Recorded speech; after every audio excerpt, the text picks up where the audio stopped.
game most likely to cause a huge amount of unnecessary controversy overblown by the gaming press for the sake of hits, so that Twitter-addicted journalists can wave how lovely and morally grounded they are in our faces. Award winner.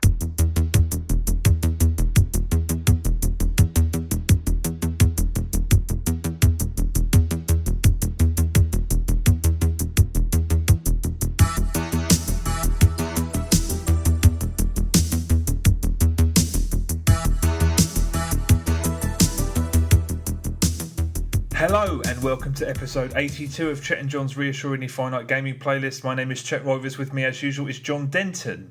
You can smoke an ounce to this. Over the next hour or so, we're going to go through two top 10 lists, the 10 games we've been playing over the past 7 days. Number 10s are the games we've been playing the least. Number 1s are the games we've been playing the most. And I think that's correct, John. Let's do this. All right, mate. My number 10 is a game called Myriad. Myriad. This was in the indie arcade section on the EUROGAMER Expo, which most of my games are from this week, which is cool. The indie arcade, when I went down, it was like a long corridor with benches basically lining either side, and then there'd be about 2 stations for each game, and then kind of an explanation of what the game was on the wall. Some of them seemed to have their creators there, some didn't. Myriad was the only one that was free when I went down there, and unfortunately a creator wasn't there. So I didn't kind of get it, but it did seem very cool. It was on the PC, and it seemed to be some sort of 2D shooter where you kind of create the levels as you play it. Well, what I mean by that, you get stuck in a coloured circle. It's very abstract, so it's difficult to explain. You get stuck in a coloured circle, and then you can kind of shoot your way out of it, and that'll create other coloured circles. But then you can right-click and drag those circles around, and it creates... I don't know if it was just like an advanced visualizer or just like a thing to play with, or whether there was an actual game there, but I did die, so I assume there is a game there. It's one of those ones where I wanted to play it 5 minutes, spin round, see the guy who's made it, and just go, talk me through this, what's happening, because it seemed really cool. It seemed up my street. The music was good. It's kind of like a kind of progressive techno soundtrack. You know, you can imagine the kind of soundtrack it would have, and the colours were great, and the visual, everything about it was really cool. But I didn't really understand it, and it's a shame. But I'm going to keep tabs on it, Myriad, because it does seem like it might be cool. With no idea when it's coming out or anything like that? No, literally, it was just there was no information. It was the computer. Nobody was there. And obviously, even if he'd been 2 stations down, I don't know who he is or what he looks like. So there was no one in a Myriad T-shirt. Okay. All right, well, I'm none the wiser. Okay, well, my number 10 is a game called Duel Link: Legends to Atlantis on the Nintendo 3DS.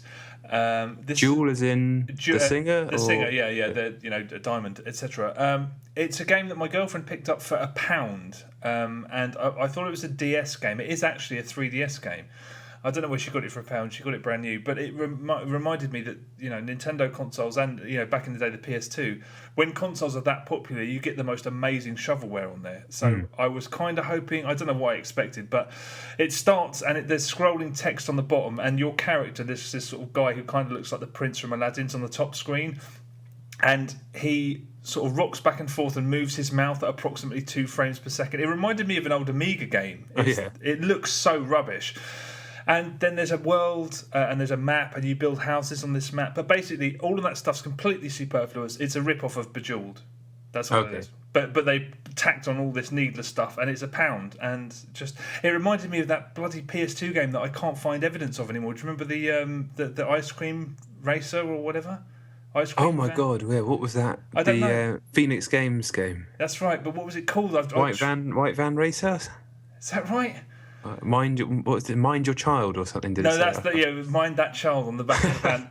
I love that so much. There was no detail in the entire game, but they took the trouble to put mind that child on the back of that van. I'd kill to be able to try and find that footage because I can't find it. But anyway, whatever the Duel Link Legends of Atlantis, it's a £1 Bejeweled. Knock yourself out. What's it got to do with Atlantis? I don't know. I kind of sort of switched off. I saw a guy talking at 2 frames per second like an Amiga, and I saw a world, and I wasn't... Atlantis, it has something to do with it, probably. It's Bejeweled. It's £1. All right. I kind of switched off to everything that wasn't Bejeweled, so, yeah. Yeah, for sure. I don't blame you. Okay, my number 9. This was cool actually. This is New Star Soccer, but it was the new version 1.5, which is going to be coming out. And I managed to get a chance to actually chat to Simon Reed at Eurogamer, which was great because obviously I've talked about the game a lot. It was my game of the year last year. Was it last year? I guess it was. Yeah. And yeah, it was really nice just to be able to talk to him. I kind of just went up and said like, "Thank you for making an amazing game." I talked about why. The game means a lot to me on this podcast before. I won't go over that again, but it was nice to be able to go and talk to him about that. And he'd either heard it or someone had told him about that, which was nice. And then he talked me through the new version, and the changes are really good. Again, it's just a free update. I don't know why he keeps doing this. He could easily just charge for it, but he's awesome. So in this new update, there's some cool stuff you can do. The first thing, and it's kind of a major change for the game. I know you've not played that much of it, but on New Star Soccer, when the text comes down like a old school management game, and then when you get the ball, it cuts to the bird's eye view of the pitch, and then you drag your little arrow, and then that's where you're going to kick the ball. Then the ball comes on the screen, and you press on the ball, and that's how it works. But now, when you get to the top-down screen, actually defenders will start to close you down, which never happened before. It was always static before. So it makes everything a lot more dynamic, a bit more frantic. You have less time to pick your passes, and it makes it feel a bit more organic almost. So that was a really nice, cool change. And the other major change is like an after-touch curve. You've always been able to kind of curve the ball by the bit where the ball comes on screen and you press where you're going to kick it. Say you want to kick it to the left-hand side of the ball, it will curve that way, just like it would. But now you can actually add after-touch after you've kicked it. As you're watching it back on the screen, you can kind of swipe the screen and add a bit of bend to it. So it's good for it's not realistic, but it doesn't matter. It's fun.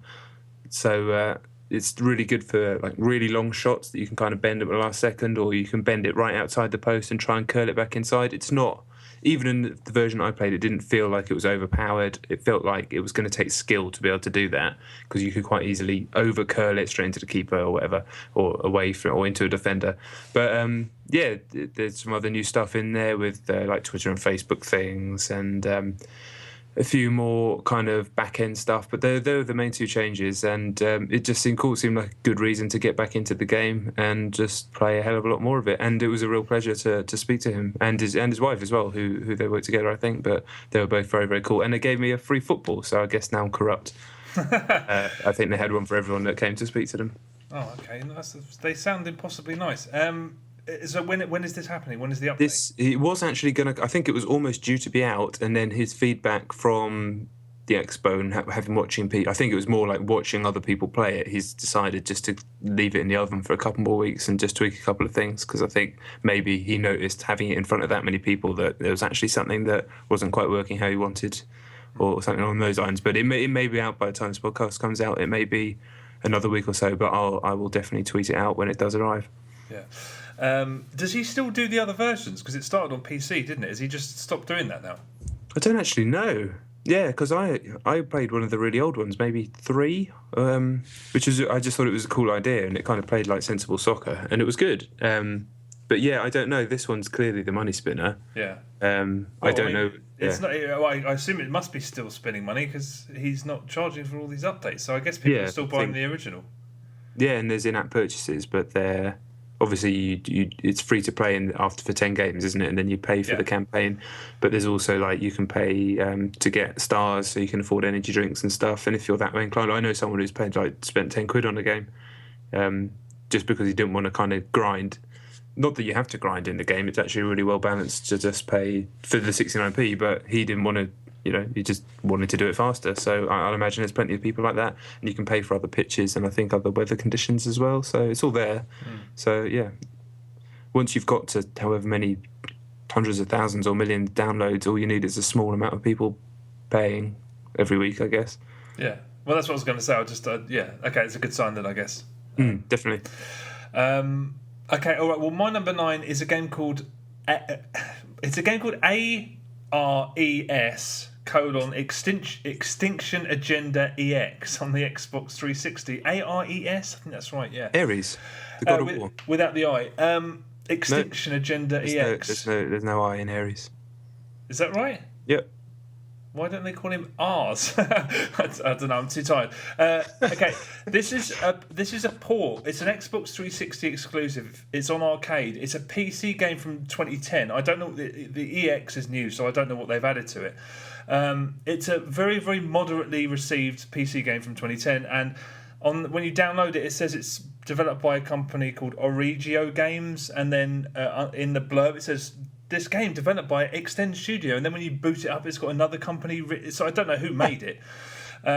It's a really shiny and really colourful, high-definition side-scrolling shooter. So it looks the part. It looks like it belongs on arcade, but other aspects of it it feels like it should probably be an indie game. You know, there's one boss that just kind of sort of skittishes, vanishes. It basically looks nice until you sort of peek behind the curtain a little bit. It's a Contra rip-off. It's, if you... Oh, that type of shooter. I thought I was picturing more of a like an R-type deal. No, you're this droid running along. It's very much a Pro Protector Contra rip-off.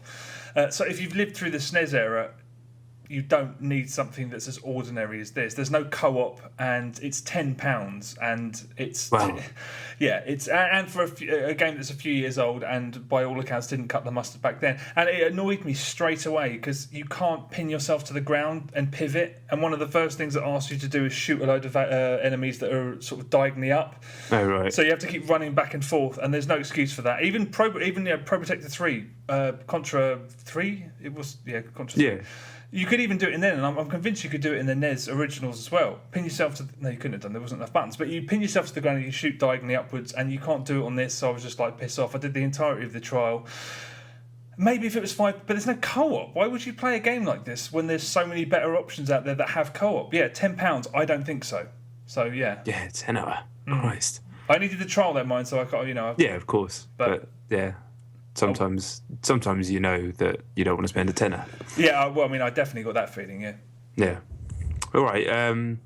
My number 8 then is Volume, the new game from Mike Bithell, which was Eurogamer. This is a really frustrating one for me again because I was excited to play it. Everybody knows that I like Thomas Was Alone a lot, and it was just sitting there. There was no one on it, so I was like, perfect. But Mike wasn't there, and there didn't appear to be anybody else on the stand either who could talk me through it. And do you know anything about the game at all?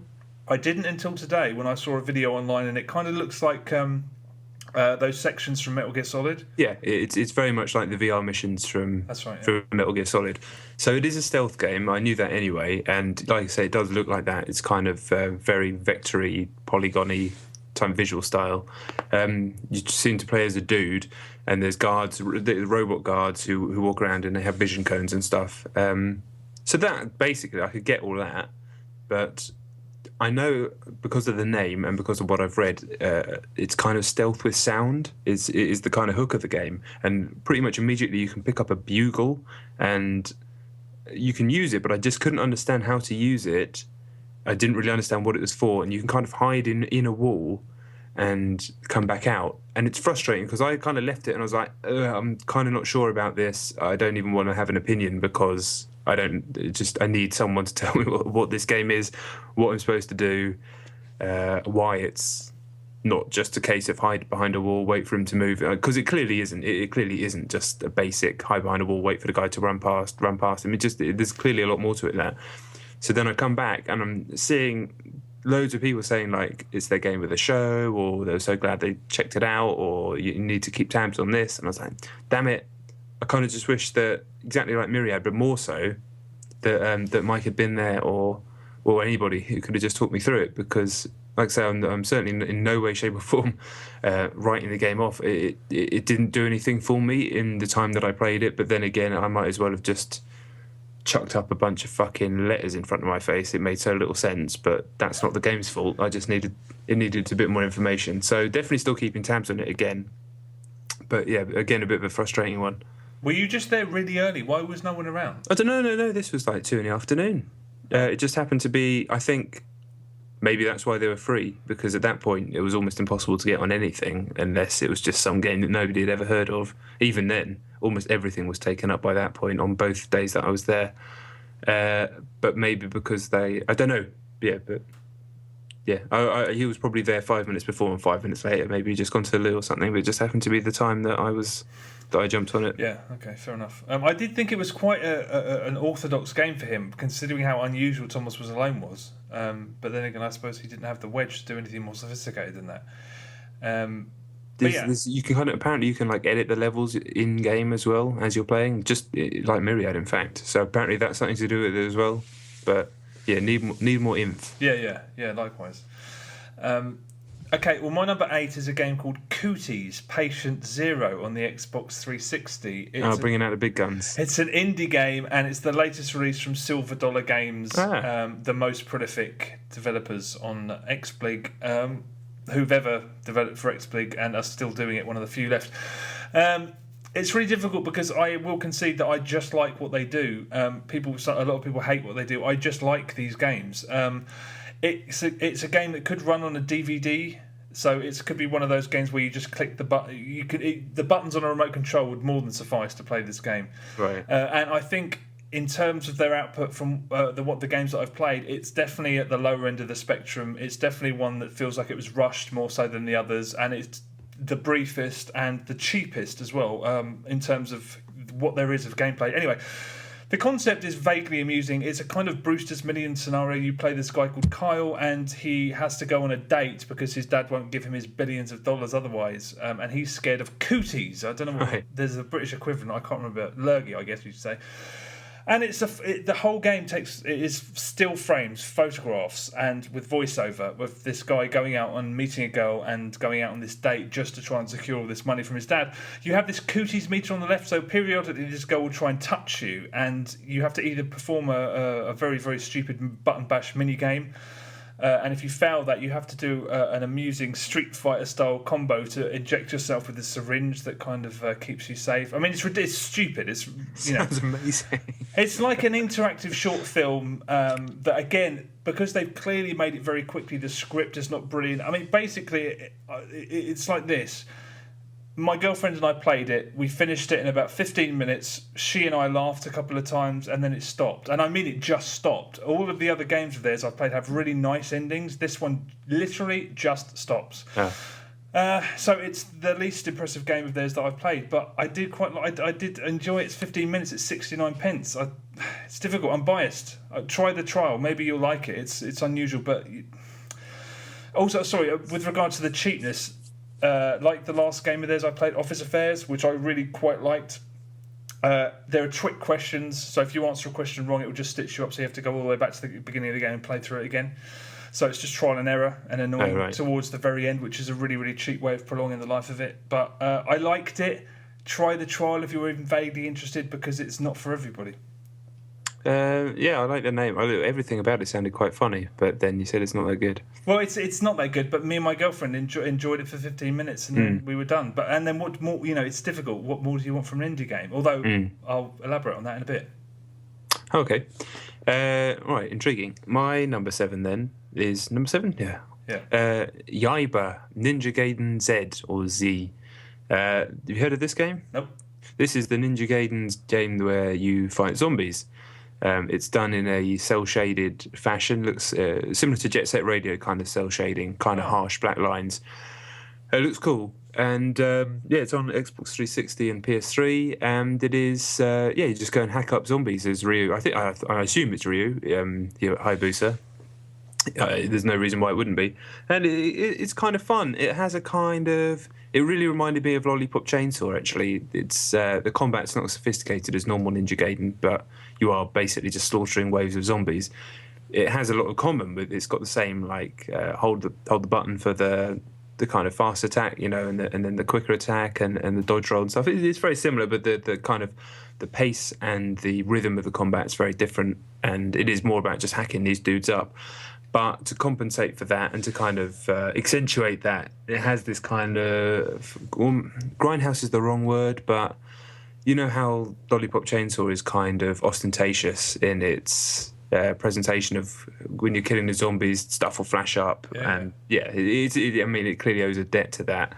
And it was cool. I don't know how close it is to coming out, because it kind of felt like it might be finished, but there were some rough edges. Battering through the zombies is fun, but then there's like level traversal stuff, which is very, very simple, but at the same time a bit unsatisfying. In the older Ninja Gaiden games, you have to do wall runs and wall jumps. This is way more automated, but at the same time, you can kind of, even in the shortish amount of time that I played it, you can kind of get confused about exactly where to go, and it has a mode where everything changes, one of those modes where everything changes colour and it gives you an arrow about where to go, which kind of felt like it was compensation for the fact that those bits aren't as good as they could be, rather than anything that really enhances the gameplay. But saying that, it could be something that's much more sophisticated down the road in the game.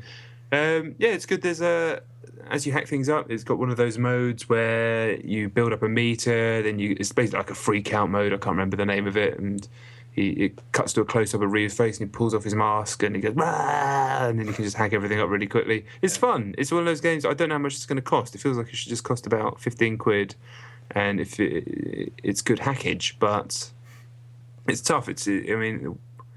With new consoles coming out and things, I don't know if it's a full price game. It's going to be, I reckon it's going to have a tough run, even with a established franchise behind it.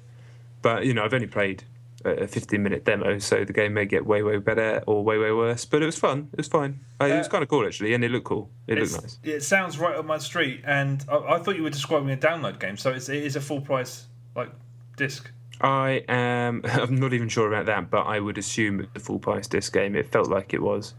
Okay. Just even from the booth, it was like quite a big booth with big screens and stuff. It just felt like it was more of a proper game is completely the wrong choice of words, in fact, but you know what I mean by that. Yeah, of course. Okay, that sounds cool. All right, okay, well, my number 7 is a game called The Drowning on iOS.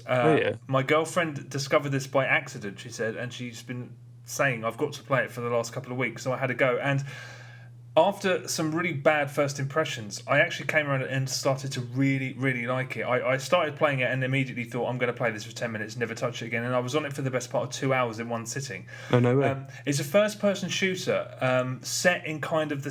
It's an unofficial Walking Dead game. Okay.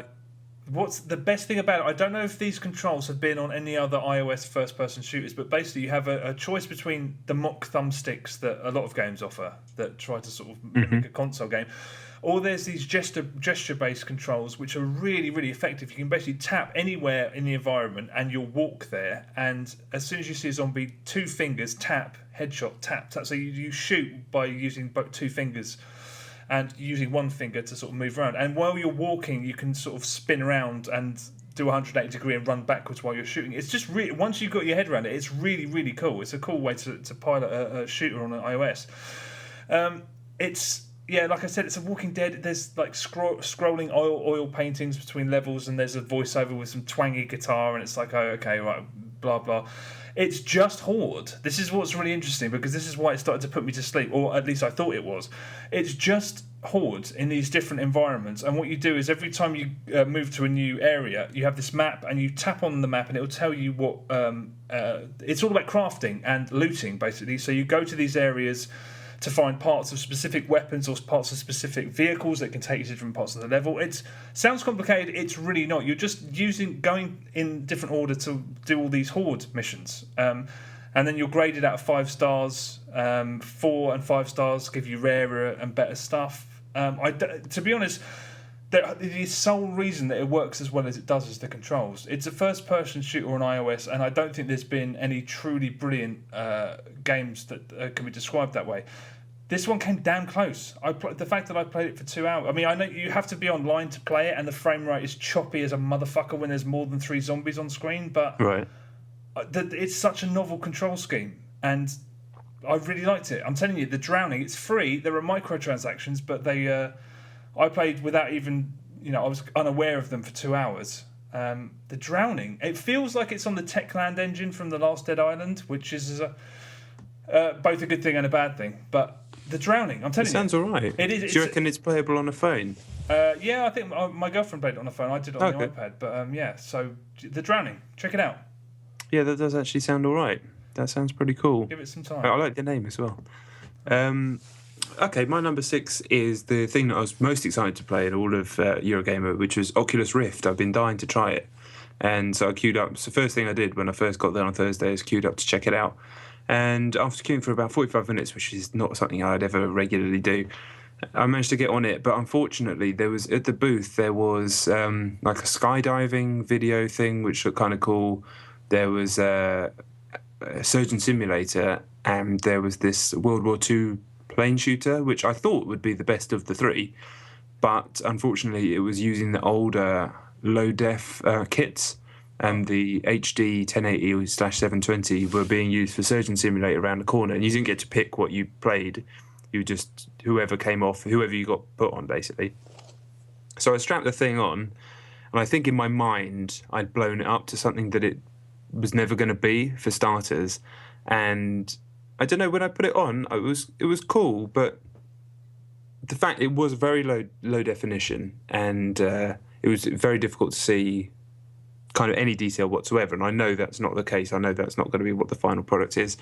But the thing that kind of was a bit disappointing for me was the fact that the screen I was looking at was basically in 4:3, or almost felt like a square. So all your peripheral vision is just black plastic. And I don't know, I kind of didn't, it was really difficult to get immersed. But then when I just chilled out a minute, you're holding a controller to control it, and then you've got the head tracking. And then when you do actually start to look around and look down, and you can see your hands in the cockpit, or just look out the window to the side, I mean, there's no doubt about it. That is fucking cool. And if it was the same game on 720p and just looking down at the ground below as you're flying about, I would have been completely into it. And I was even getting into it even like this. I think I put the thing on, I was like, this isn't quite as amazing as I'd blown it up in my own mind, which is unfair and everything. I just decided it was going to be like Strange Days, and it's not quite that, but it is fucking cool. But I tell you what really killed it for me, and it didn't kill it, because I came away, I was like, yeah, I definitely want to check that out again. I want to check out other games. I want hours with this thing. But the people on the booth stood behind me, a girl and a boy. Now, they were friendly enough when I came in, but they stood one either side of me, basically nattering loudly about a load of bollocks, a load of like, well, I don't know how you get a job on a booth like this, on any of these booths, because they always have like 20, 30 people who just work there, and their sole job is to basically go, this is the game, press these buttons. They don't work for the company, so I don't know how people get jobs like that. But anyway, these people obviously had aspirations of other different work, and for some reason, the whole time I'm trying to get immersed in this experience, all I can hear is them go, and they were kind of flirting with each other as well, and it fucking killed it, man. When you're trying to get immersed in something like that, and all you can hear is a couple of fucking numbnuts talking behind you, that was really frustrating. So yeah, that's, you know, if you're on the booth, it wasn't like, do you know what, if it was like 4 p.m. on the Sunday, the fourth day, and they've been working the whole show and they were fucking just done with it all, fair enough. But this was like 11:30 on the first day, so no excuses. You know what you're doing. Just don't natter a load of bollocks behind my ear. But then again, I hate it when people natter any bollocks anywhere near me at any time, so I'm probably oversensitive to that stuff. But final opinion right now is I want to play a lot more. I want to sit there for hours with this thing, try all the different types of software that's possible with it, try the full HD version, and just see what the potential is, because, you know, 8 minutes or whatever it was on the low-def version on a game that I'd never choose to play wasn't really ideal. That sounds really lousy, that one was clearly superior to the other, and it was just pot luck whether you got to go on it. That's why would they do that? I really don't know. Yeah. Because, yeah, I mean, I can imagine playing Surgeon Simulator in high def, so it looks like it does on the PC. It would be great. Just having, you know, that game is a fucking crazy game, but it would just be cool to be in it. And it also, I'd have that frame of reference from having played it normally. They had like 5 of those, and then 5 around the other side, which were, this game, like I say, the skydiving game, maybe one other one, I can't remember now. So, yeah, it was just pot luck. But to be fair, I didn't actually want to go on Surgeon Simulator until I found out later it was the high-def version. That's a shame. That's a real shame, that. Did you end up cock-blocking that guy, or did you just let them talk? I just because it's not like if you're holding a controller, you can just turn around and give him a look. You can't, because you've got a fucking weird strapped That in. would be funny though. Trying to give him an evil with that thing on. Yeah, and headphones and everything like that. And I don't know.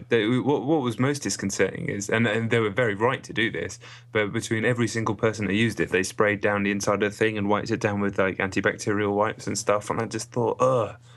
Imagine if they didn't do that and you just got like eye AIDS or something after. Yeah. I'm like a big germ freak, but last year at Eurogamer I got fucking ill as shit, as did you, which I made you ill, so I apologise for that. And I managed to avoid it this year, but I know a lot of people have been struck down by the lurgs or the cooties. Cooties, indeed. Topical. Okay, all right. My number 6 is a game called Boson X on iOS. This was recommended by John, one of our listeners, who's got a really great track record with recommending iOS games, and this is another really, really great one.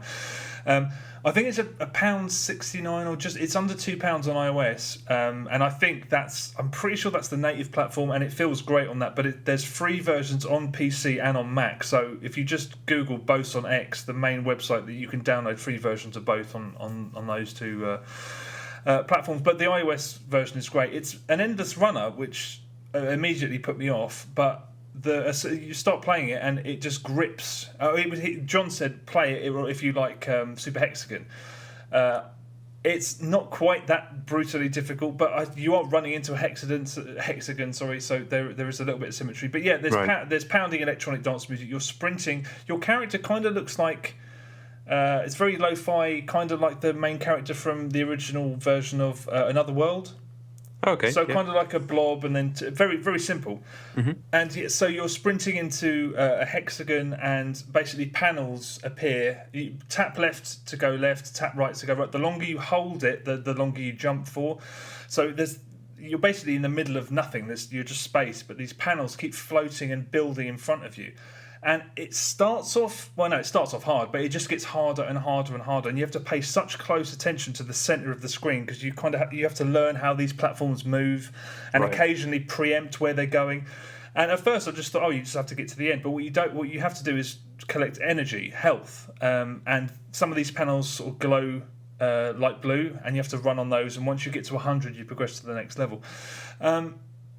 I don't have a whole lot to say about it because it's just really, really good, really gripping in a way that an endless runner for me hasn't been in a very long time. It's not totally randomised. At first I thought the levels were randomised, but you can see that specific sections just repeat. They kind of sort of dice them up and throw them in different order. That's very much like Super Hexagon then. Oh, is it right? Yeah, I never played that quite enough. But yeah, it's really good. I mean, I think it works so perfectly well on iOS that I don't know what it's like on Mac and PC. Yeah, that sounds like my cup of Earl Grey. You do go into a zen-like state because you're staring at the centre of the screen, trying to preempt where these little platforms are going. But yeah, really, really good. It'll be on my phone for quite some time, I think. Yeah, I'm going to get that, definitely. I remember I saw the tweet, actually, and I knew how much I had on my list this week, so I didn't get it. But yeah, I'll definitely get on that shit. Boson X, yeah, it's really, really good. Sweet. All right, big game for my number 5 is Titanfall. Oh, yeah. Everybody knows what Titanfall is. It's the big Xbox One exclusive coming next year from Respawn, the guys that made, originally, I should say, the Zampella and West, the guys who moved from EA years ago to make Call of Duty. The whole big fallout came there with all the lawsuits and stuff, and they left, and they formed this team, Respawn Entertainment, with EA. For Titanfall, and this is the game. Everyone knows what it is. I don't even know why I'm giving the fucking history. This was apart from, I'd say, the most popular game at Eurogamer, judging by the queues, was Call of Duty, which was on the bottom floor. But I'd say this was probably, give or take with Battlefield, the second most popular game. The queues were enormous. On the second day, kind of stumbled to the expo, so I was just staying around the corner at 9:30. Just to queue up, basically, but they let you in if you've got the 10 a.m. early entry press pass thing. So, which with the intention of basically you can just go and stand by whatever you want and just wait for it to open. So I just strolled over towards Titanfall upstairs. It was about fourth in the queue. I was honestly just kind of in a daze. I wasn't really paying attention to anything. In my mind, I was like, I'll play this, because there's no one in there. You're walking around the show and there's like fucking 30 people in the whole place. Within 10 minutes, I turn around and there is a queue as far as I could see all the way back to the other end of the room. And I was like, fucking hell, I made the right choice here. So yeah, I was on the first game of the day, and it is a tremendously fun video game. It's so fun. It's so fun. I would have loved to have been able to play a load more. You got one game. So the game that we played was a team deathmatch, essentially. We watched a video where it kind of talked us through the classes and the different like things you can have the Titans do, because they have like powers. One of them can kind of catch bullets like in Bioshock and fire them back. Another one has a certain type of rocket. I was kind of semi-paying attention to it. And then you get on the game, and it's brilliant. As a shooter, and it's just a pure shooter moving around COD style, it's really, really nice. The on-foot stuff's lovely. It's nice and fast. It's crisp. Those guys know what they're doing. It doesn't feel like COD, but it doesn't, and it does, if that makes any sense. It feels like it comes from the same place as COD does, but it doesn't feel like that exact snap-on, snap-on. It's looser than that. But then straight away, when you're on foot, you can obviously free run up the walls and jump and double jump and jump off a wall and then double jump again. It's so easy to do. I was doing it skillfully within a minute, and that's going to be amazing when you get really good at it. Just like there's trouble, run up a wall, bounce off a billboard, double jump over through a window, you're out of there. Fucking cool. And then. After 2.5 minutes, I got told my Titan was ready. So you press the button, zoom, bam, drops down. It looks fucking great. You jump in, the animation's amazing, and then I just started kicking righteous ass in this thing. My one had like a smoke shield thing, electrical smoke shield, which you could do, and they can move fast. So you drop it and get the hell out of there.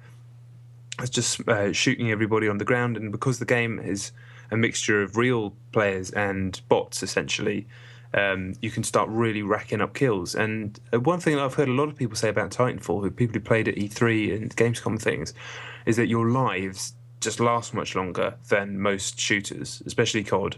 And it's true. I died 3 times in the whole match that I was playing it and racked up, I think, like 60 kills. But it's because you have to kind of erase that COD KD mindset, because a lot of the things you're killing are bots. And I mean, I only played one game, but I couldn't tell the difference between a real player and a bot.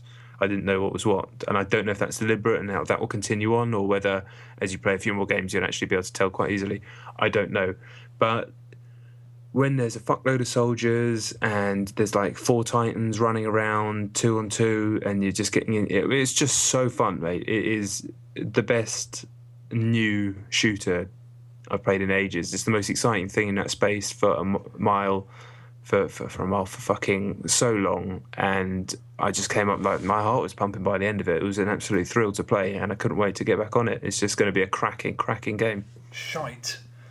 And I need to say what happens at the end of the match. Sorry, this is fucking cool. I've talked about this before, but yeah, to actually play it, the losing team, or is it the winning? No, the losing team, after you've lost normal deathmatch, they all need to get to an escape ship, and then the winning team need to fucking hunt them down, and it's one life. Everyone's got one life, so they're all trying to bolt it to this fucking they're all trying to bolt it to a dropship, like a standard dropship in these types of games, and you're just hunting them down, chasing them. They're like free running up walls. You try and chase them down, but you don't want to go too hard because you'll get killed and lose your life. And if they escape, then I think they get some bonus XP, and if you manage to take them all out plus winning, you get huge fat XP bonus. I think it will be easier to get away. I think it's biased towards getting away is easier than not, but that is just such a cool way to end a match.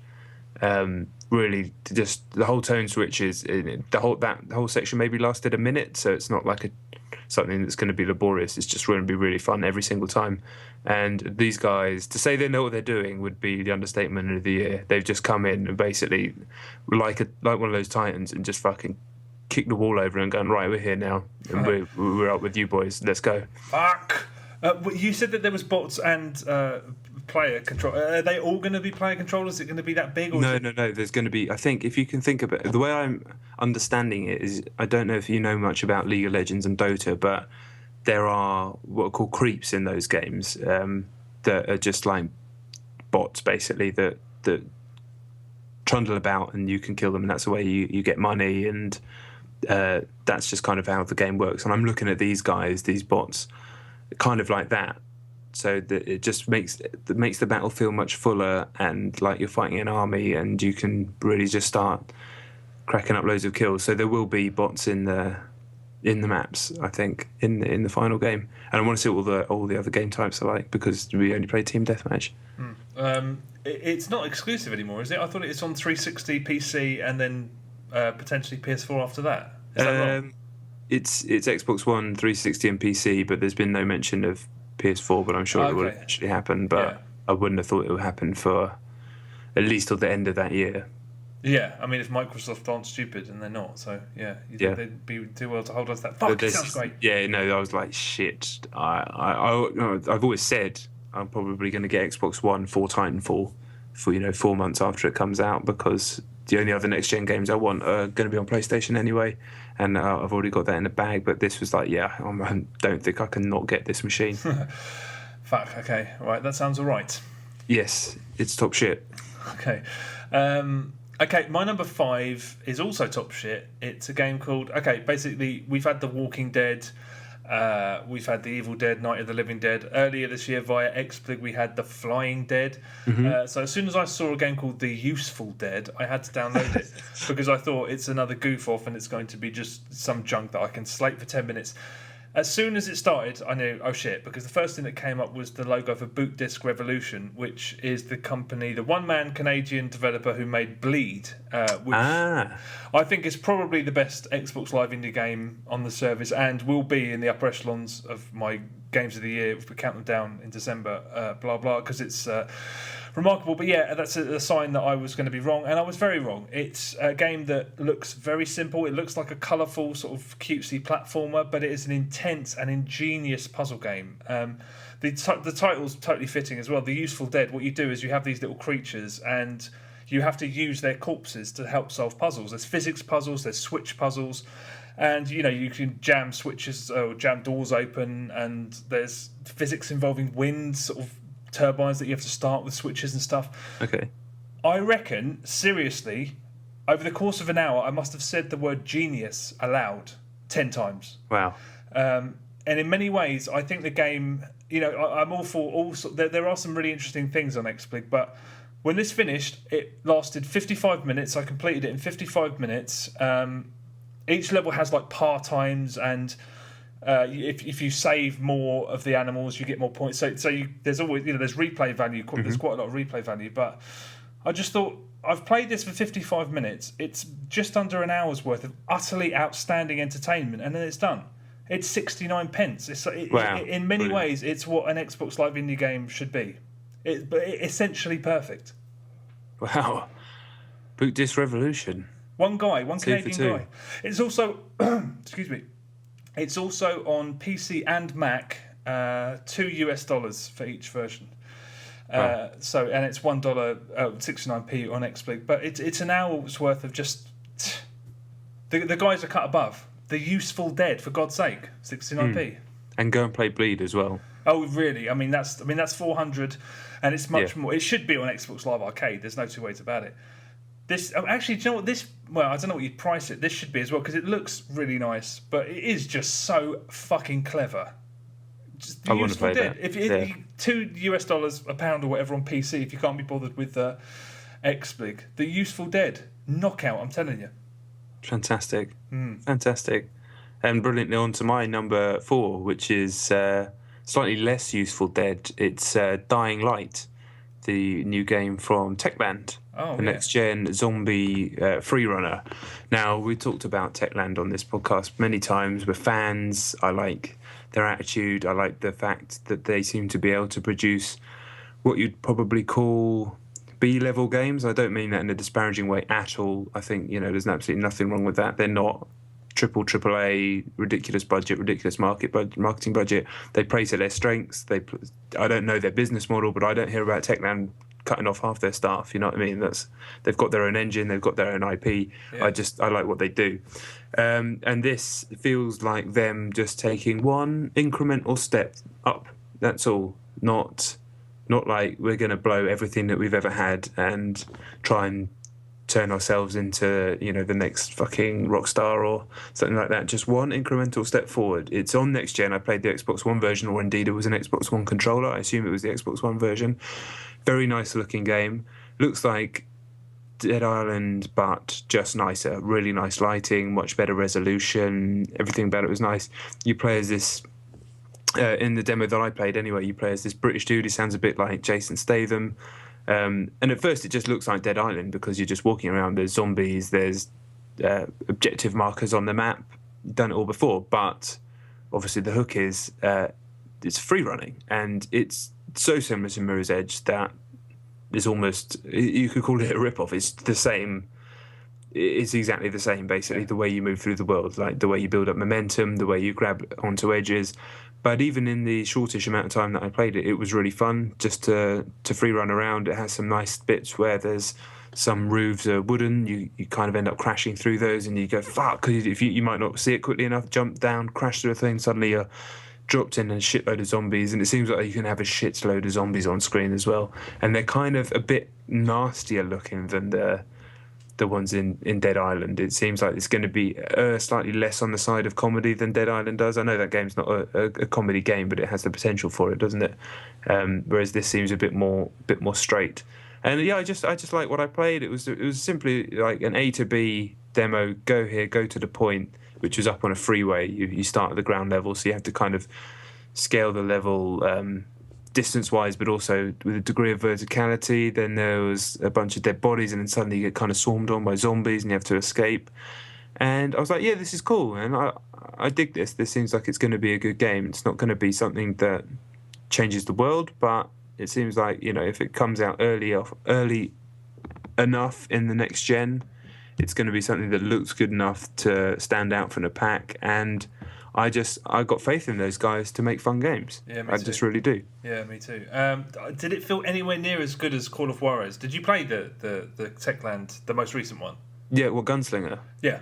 It didn't feel, because it was, it's difficult to compare them because that was such a clean shooter, wasn't it? Yeah, And this was a melee. I had melee combat and free running, and to be honest, most of the time I was avoiding zombies, and it was more like a Mirror's Edge style 3D platformer rather than attacking. So attacking was a bit more of a last resort in the time that I spent with it.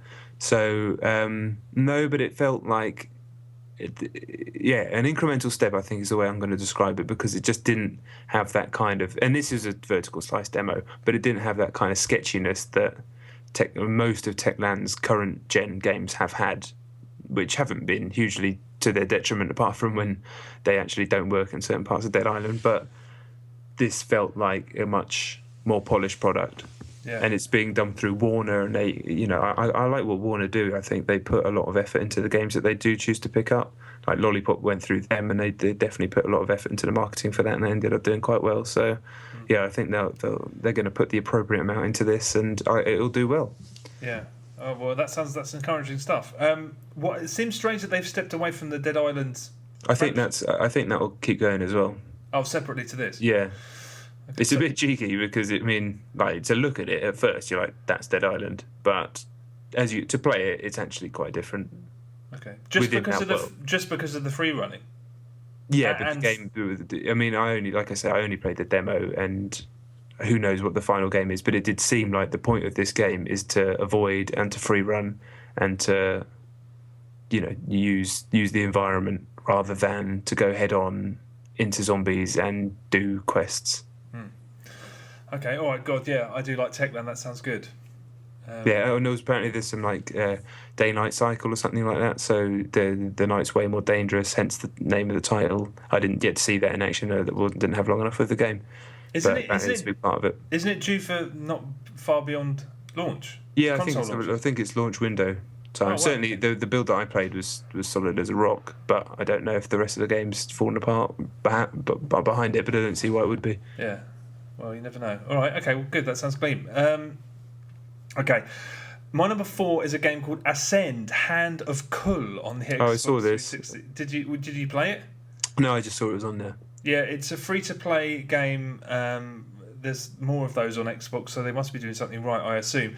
I'd never heard of it. I just downloaded it and started playing it. It's made by the guys who made those Toy Soldiers RTS games for Xbox Live Arcade. Which, oh yeah, I never played those, but I heard they were all right. Yeah, I think I played both Trials, but friends of mine spoke really highly of them.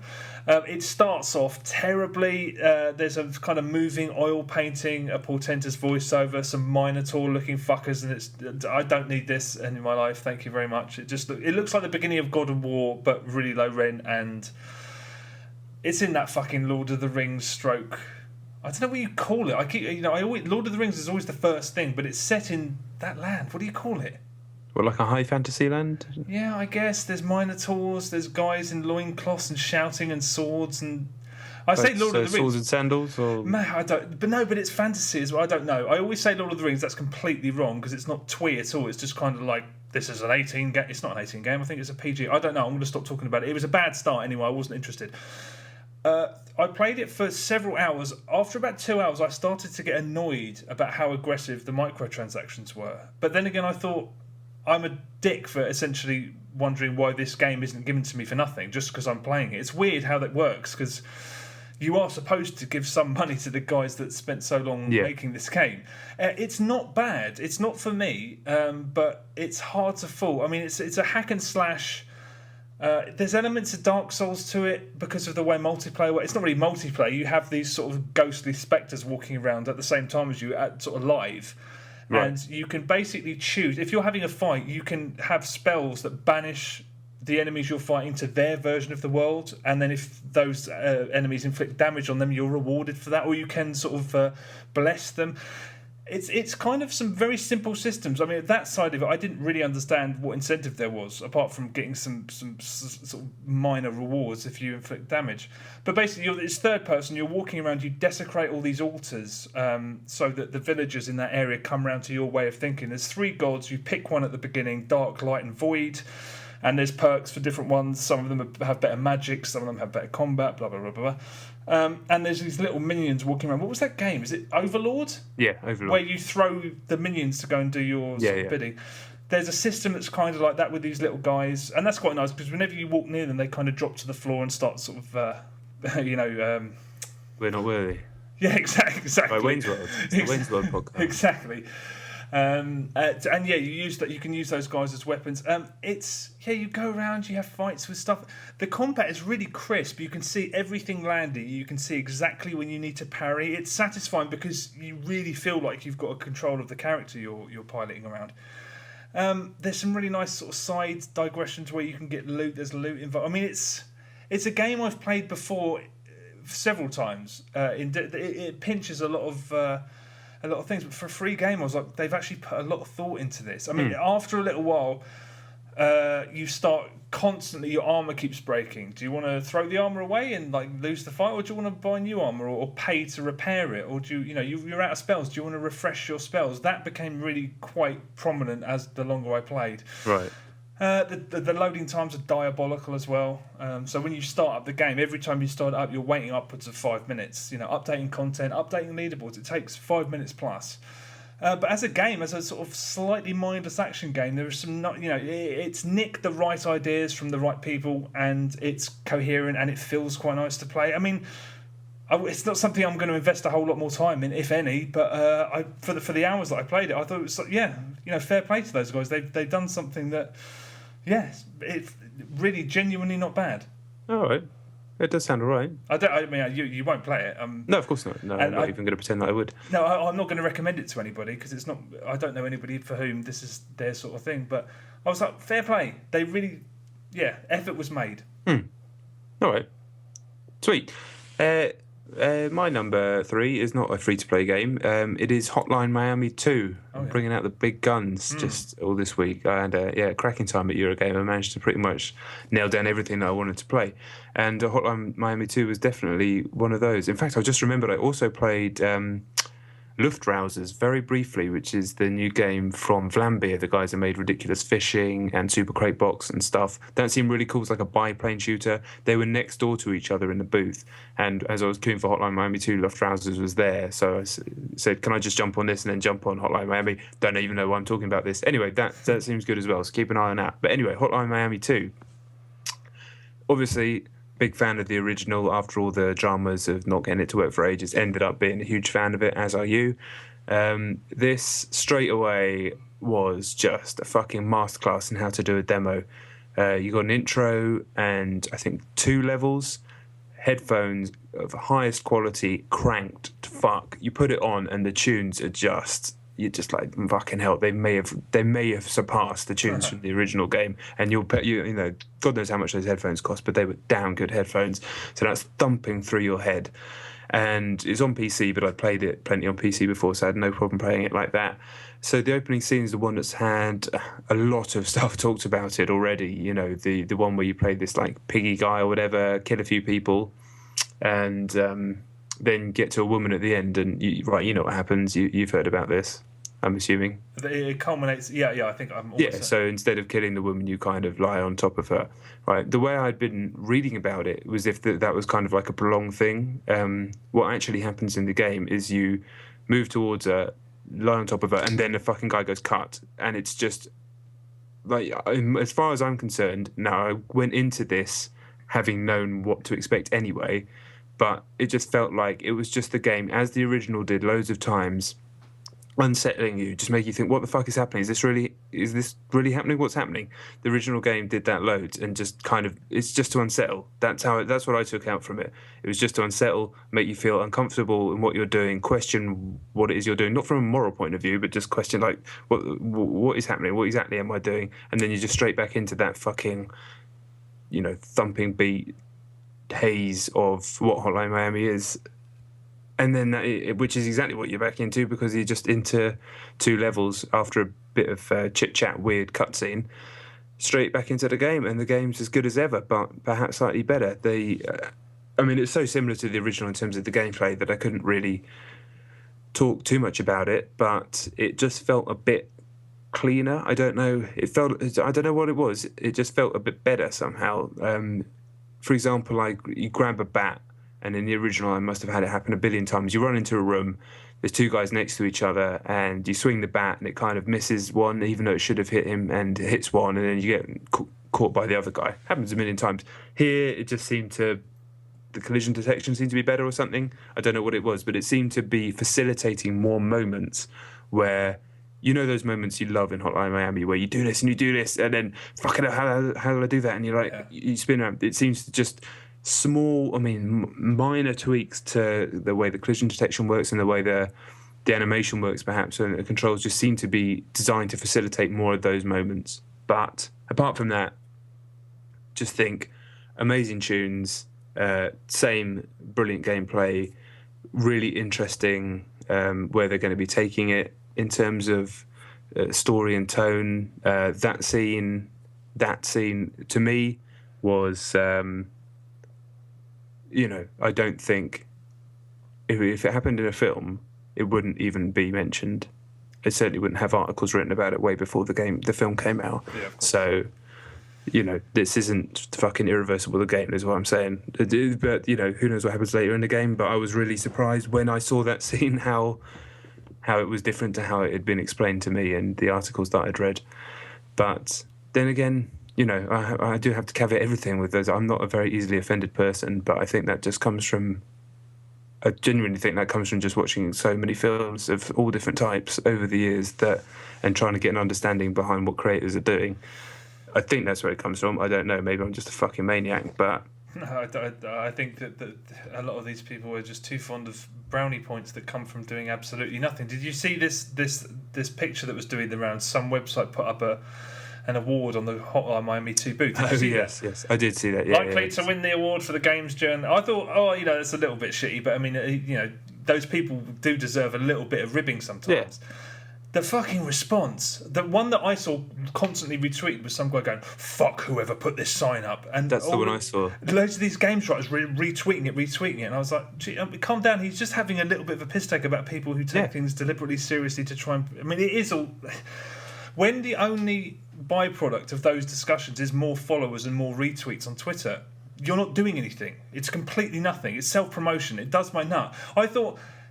Take the piss out of them a little, but that response, I looked at some of the people who tweeted it and they were just saying the most, look, I've checked the website where this came from, there's a discussion about is GTA sexist, and they comment, they decide that it isn't, oh my god, and then shutting that discussion down. That might have been a nice topic of discussion for 5 minutes, but all the while the guy that put that sign up was trying to have conversations with these games writers going, I didn't mean to offend, I just thought it was funny, and they were just like, you're a fucking sexist, I read that article. Jesus, man. Twitter! I didn't see any of that fallout. I just saw the thing and I thought that was quite funny. Yeah. And obviously, we kind of are on that side of we lean on that side of that fence anyway, so it was easy. But I mean, one thing that I've always thought, I've done this job for years now, like, almost a third of my life I've been, for want of a better phrase, a video game critic professionally. So one thing I always think of, remember what you're doing, right? The thing that you're doing in this job is you're criticising other people's work, whether you're saying it's good, bad, and quite often that involves, depending on what type of style of writer you are or commenter you are, taking the piss, right? And being funny. Yeah. And quite often disparaging stuff that people have done. Maybe it's not good, that's the job, and that's your job to do it. But you can't then get fucking pissy if someone takes the piss out of you a little bit. A little bit, just a tiny little gag like that. Exactly, I know. So what the fuck is wrong with you? I know. If someone attacks you personally, all right, you know, fine. But that was funny. That's what I thought. I thought it's a little bit, I mean, kind of snide, but I liked it. It was just take it on the fucking chin, for Christ's sake. Some of the responses, I mean, that was the one that got shared, but there were games writers who, like I said, mounted this attack. They went to this website and they all started saying, "Oh my god, did you read that article? He thinks that GTA 5 isn't sexist. He must be a sexist." And this guy was trying to talk to them, but that group of people, or certain groups of those people, they don't like discussion. We've talked about this before. Yeah. They shut off discussion. He's a sexist. We don't need to have anything to do with that conversation. It's over. We've won. It's done. It's like that whole Matt Lees situation. I made that the Killer is Dead response to his ridiculous video, and I attempted to have a conversation with him on Twitter. Early on, he went, "Fuck off, mate, I'm not having this conversation," which, I assume he's some sort of hard case in real life. But anyway, we had this conversation, and before all of his friends started trying to stand up for him, despite the fact that you can't stand up for what he was saying, because you can disagree with my take on Killer is Dead. You can't disagree. Killer is Dead is not a book. And those sequences that we were talking about is not the cover, but if you think you can judge, it's ridiculous, you can't defend it. Anyway, that discussion ended with him blocking me on Twitter and then putting a message out to his followers saying, "If there's one thing about me you should know, it's that I always admit it when I'm wrong." And then a few days later, in a discussion with some other people, Sean and Andy from Midnight Resistance, about Grand Theft Auto, he said, "It's all about context. You can't talk about it." I'm just like, is this guy joking? I don't understand this. How can you be that unaware of yourself? That I don't get it. There's a circle of people I don't understand. That's the bottom line. Well, one thing I will add to that, which not talking about anybody specifically myself, but one thing that is, I don't want to get political, right? But I'd say 99% of people who act like that would consider themselves a liberal, and of course. But there's not much liberal about shutting people off, blocking them out of your club, not letting them in your team. You're wrong. I'm not talking to you. This person is wrong. Do you know what? They think you're wrong as well, right? And that's their opinion. Now, rightly or wrongly, their opinion may be fucking disgusting, right? But blocking everyone out and not letting them in your team, that is not being liberal.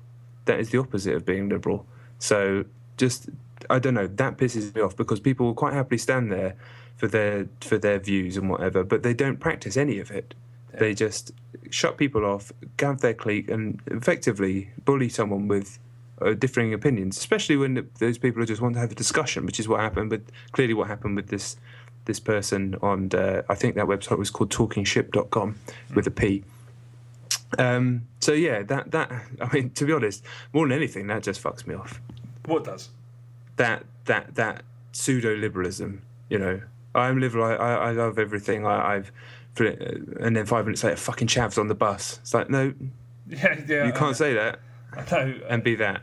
You can say that if you don't want certain type of people on your bus, and that's your opinion, all right? But you can't be both. Yeah. That's so prevalent, and people think there's such dignity in shutting people off and blocking people. I've had it happen to me a couple of times when I'm trying to have a discussion with people, and that's rife in this sort of field of. One thing that bothers me is that this podcast is based on an old American TV program called Siskel and Ebert, in which two journalists used to argue about films. Those two hated each other. They were rival journalists in Chicago, and they hated each other, and they kind of were reluctantly paired for this and that's part of why the program works so well, because you can tell there's a little bit. I mean, they loved each other in the end, but they resented each other at the same time. I'm not likening me and Matt Lees to those people, but we're in a similar line of work. Mm-hmm. I don't know why you wouldn't want to have things like that challenged, because at the end of the day, he knows he was wrong. He knows he was fucking wrong. You can't defend what he said, and he tried and failed, and I think that he's running away with his tails between his legs. Have some fucking humility. We're doing the same fucking job. It would be nice to have a little bit of back and forth, and then we could all sort of expect it, instead of just like, bollocks. Yeah. Anyway, Hotline Miami 2 is going to be brilliant. Yeah, I've no doubt about it. God. All right, anyway, back to computer games, right? My number 3 is a game called FIFA 13 on the Xbox 360. FIFA 14? Sorry, FIFA 14, you're damn right. Okay, this is a really difficult one because I basically gave up on this at the beginning of the week, completely gave up on it, and it was for... One of the most peculiar things about the demo was that raised through balls, which was so hard to defend against in FIFA 13, ridiculously so at points, they were almost impossible to pull off in the demo of FIFA 14. And in FIFA 14, the finished product, that's all people do. I mean, apparently a patch is coming, so not only are finesse shots and headers off corners and stuff like that really hard to do. I mean, it's goal fests, so many goal fests. At the moment, it's just I can't play it. It's really, really difficult to play against people because they all do the same thing, lofted through balls, and someone always receives it. It is broken. It's this patch cannot come soon enough. Have you played any more of it? No, I've not, because I don't have the final retail version, unfortunately. So yeah, I've not. But I've not played Pro Evo either, because I know that's not fixed either. No, see, it's weird. Pro Evo actually doesn't work. FIFA 13 works, but Christ almighty, is it frustrating. I mean, occasionally if you play online, you'll come across people who don't want to play like that, or who don't realise you can play like that, and you have a decent match. I mean, it's still not Pro Evo, but it's really good. And I played some of it on single player, and I think I'm pretty much done with single player football games. I mean, I already kind of was, but I basically had an existential crisis while I was playing it. I was trying to tackle someone, and they were dancing around doing all the tricks. And I was like, "Well done, computer. You've practiced. I mean, what am I doing? What am I trying to do to try and get a ball off an AI character that's deliberately trying to fuck me?" Anyway, football games single player done. I also don't understand the replay problem. I've spoken about it before. Why does it give you the opportunity to watch replays just to rub it in someone's face? It just happens every time. It's like it's this tiny opportunity that you give the other player to be a dickhead, and everyone takes it. I don't know why it does my head in. Anyway, I was kind of done with the game, and I was preparing for Pro Evo to go online, which I don't think it still has. But not as far as I know. No. Yeah, absurd. 2 weeks after launch, that's just unforgivable. But yeah, me and a friend discovered co-op seasons on FIFA 14, and God, it's fun. It's so slick. I mean, like everything else in FIFA, it's slick. But the way you jump into a season, and then between every match, it will auto switch. So one of you's technically the manager, and you pick the team, and you do everything, and it's so good. Nice. 2v2 is almost as good, dare I say it, as the old switcheroo. I do love 2v2. Yeah, it's so good. I mean, I think they had it in sort of a slightly more primitive form last year. Yeah, they've had it for a while. You could set it up in older ones. I think they made it very, very difficult, though, didn't they? Yeah, they did, and it was only on. I think you could only do it on like exhibition matches or whatever, not the seasons mode. Yeah, now it's got its whole seasons. Oh man, we're completely hooked for the latter part of this week. So much. I mean, we were getting completely spanked left and right, but when you execute something perfectly, man, is it satisfying. And it's like, again, it's FIFA. It's so slick and it looks so nice and it runs so perfectly. You're just like, God, it's almost enough to make you want to bounce back to FIFA, even though Pro Evo's superior. I don't know. God, it's I don't know. If you're thinking about playing a co-op football game, although there is only one, if you're thinking about getting a FIFA game for that mode, it almost justifies full price. It's so good. That does sound fucking good. I'm not going to lie. That does sound good. And especially in a situation where Pro Evo has now gone from this game that I was evangelising to a game that I've not even touched all week because what the fuck? Yeah. Honestly, I mean, seriously, sort it out. I know it works on PS3. I know it works on PC.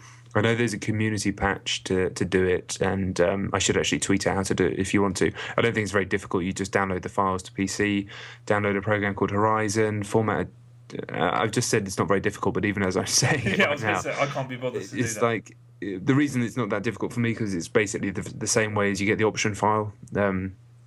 So it's only like one step different from just getting your option file from DJ Damos, whoever you're getting it from, to get your teams all and your kits all sorted. But I just want to turn it on, download the thingy, and play the game that exists, and it should be there. It's just absolutely, it's just ridiculous. Yeah. It's ridiculous, but that does sound good. Yeah, it was so much. I mean, almost enough to justify the full package, and we had such fun. It's annoying because FIFA 14, the game as it is, it's fucked. They will fix it, but for the moment, but co-op, okay, right. My number 2 is 2 games in one. I kind of and ahed whether to do it like this, but I just wanted to cram as much in from the Eurogamer thing. So this is Velocity 2X, which is the sequel, and also Velocity Ultra, which is the one I've talked about plenty. I was excited to go and see the Future Lab guys over at Eurogamer Expo again. This is one of the first games that I went for, and got to play the Velocity 2X on Vita. There was a 3-level demo, had a great chat with one of their guys, in fact 2 of their guys from the team, who are just lovely, warm guys, really friendly. And this is exactly what I wanted on the games like Volume and Myriad, someone to talk me through it. In actual fact, I didn't actually really need to be talked through because I know about Velocity. However, there's a lot different about the sequel. Now, Velocity 2X is the same as the first game for half of it, which is the 2D upward scrolling shooter with the teleporting mechanics. That's the same with way better graphics, just way nicer. I think I actually mentioned that the previous game felt like all the budget had just gone on gameplay, and the rest of it is just as nice as it could be for what they had. And it just feels like, okay, now it's going to be on PS4 as well as Vita, and it looks really, really nice now. There's some like blooming effects. The backgrounds look nice. There's different types of backgrounds. It just looks really nice. But what's fucking great about it is that halfway through every single level that you play, there's bits where you just dock your ship, and then it turns into a side-scrolling shooter, and a brilliant one, which should come as no surprise. It's your female character just looks fucking cool, running through these 2D environments. You can shoot with the right stick, so you can aim in any direction, and then you still have the teleport mechanic.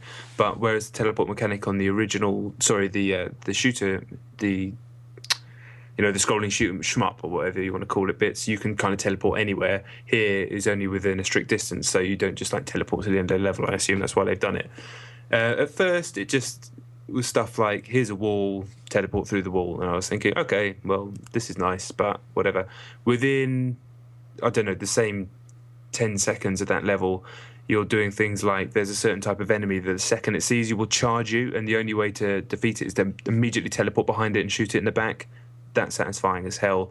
And then by the time I got to the next level, and I was on the 2D side-scrolling bits, there's stuff where you have to like jump, teleport over spikes, land, shoot. I mean, everything about it was expert. And I came with a 3-level demo, and I was like, this game is the shit. It is brilliant. I can already tell it's brilliant because I know the first half of it is brilliant anyway because of playing the original. I'm very, very excited for this game. It's going to be an absolute corker. I can totally understand why Shahid Ahmed is so excited about it. I heard, what's his name, Shuei Yoshida, the president of SC Sony Computer Entertainment. The guy he's singling this game out as well. So that's awesome. And to tie it all together, I finished and continued to play Velocity Ultra on my Vita. I got to the end of the 50 levels, and have then probably gone back and done the first 26, 27 to get the full gold medals. This game is perfect. It's a perfect video game. It is fucking incredible. I would give it 10 out of 10 happily. Fuck. It's brilliant. Like, I thought it was good, and then I played it more, and it kept getting better and better and better. And then it got to a point where you get to about level 40 out of 50, where it starts saying you haven't got enough XP, basically, when you defeat the game. And I was like, oh, don't do this to me, because I've talked about it before. I talked about it with Rayman. I hate it when games ask me that. But this has been done, in my opinion, and I don't know if everybody had this flow for how they played through the game, but for me, it felt entirely deliberate. It just sent me back to the beginning of the game and asked me to get more XP. And how you do that, there's two things to do. One, you have to complete the level quickly, and two, you have to rescue all the survivors, which are just pods. This, in actual fact, instead of just being like bullshit like you have to do in most games and boring bullshit to collect things, is actually the game's way of telling you, you know what you've just played so far? That is the game, but this is the game. Let's learn how to play the game now. This is why it's called Velocity. So basically, you're playing the entire game through at twice the speed you've ever played it before, because you're holding down the button to scroll the screen. You're trying to collect everything, and you're solving puzzles in your mind with teleportation at rapid speed while having the tactility and feedback of a classic 2D shoot 'em up. It's so good that I was just saying, this is just like one of the most perfect handheld games I've ever played. It's the only game I've played on a handheld to this level since the first F-Zero game on GBA, which just felt like it was just purpose built for that machine. This feels like it's purpose built for the Vita. I just think it's just a magnificent game. It has a learning curve all the way through the first bits that you play, and then it just keeps going. You go back through the game, and it's not like, oh, it's just harder now. It's teaching you all these new ways of getting to the golds, which are all new ways of playing the game. And then it gets to the point where you get enough XP, you can start to get to level 42, 43 on your first run. And then brilliantly, because you get so much XP from those last few levels, you don't have to keep grinding. Once you got past that little hump, then you can just rush to the end. But I don't think you could do the last few levels without having got that experience of maybe doing 10 golds at the first 10 levels. Honestly, if that's how they designed it, and I don't know if it's just happened, if that's how they designed it, then that's just ridiculous. That's just genius. A word that I've used so many times when describing this game. Anyway, got to the end of the fucking final level. It's just so good, so clever. And then I'm going through I just can't. What more can I say? How more excited can I get? It's a perfect video game. It's amazing. I can't believe it got made. But all of this talk about the perfect handheld game is why I know that I need to go and download it on my PS3, but I don't want to, because it just sounds like it was made for the Vita. Yeah, I'd imagine it would still be absolutely magnificent on PS3, but it just feels so. It's just so nice on the Vita. Can you post your Vita down to my gaff? No. But yeah. But the thing is, I don't think you'd really get a grasp of how good it is until you've played a fuckload of it. You can see straight away that it's brilliant and fun as fuck, but it's one of those games that's like, it just has layers and layers and layers, and it just keeps getting better and better and better. And, you know, who knows, it may get even better still as I get to the second half of the game, trying to get all golds on that. And there's bonus stuff to collect within the levels, because you can teleport. There's basically walls up either side of the levels, right? But then the more you play it, you realise that there are occasionally tiny little gaps within those walls, and they will sometimes contain tokens for bonus levels.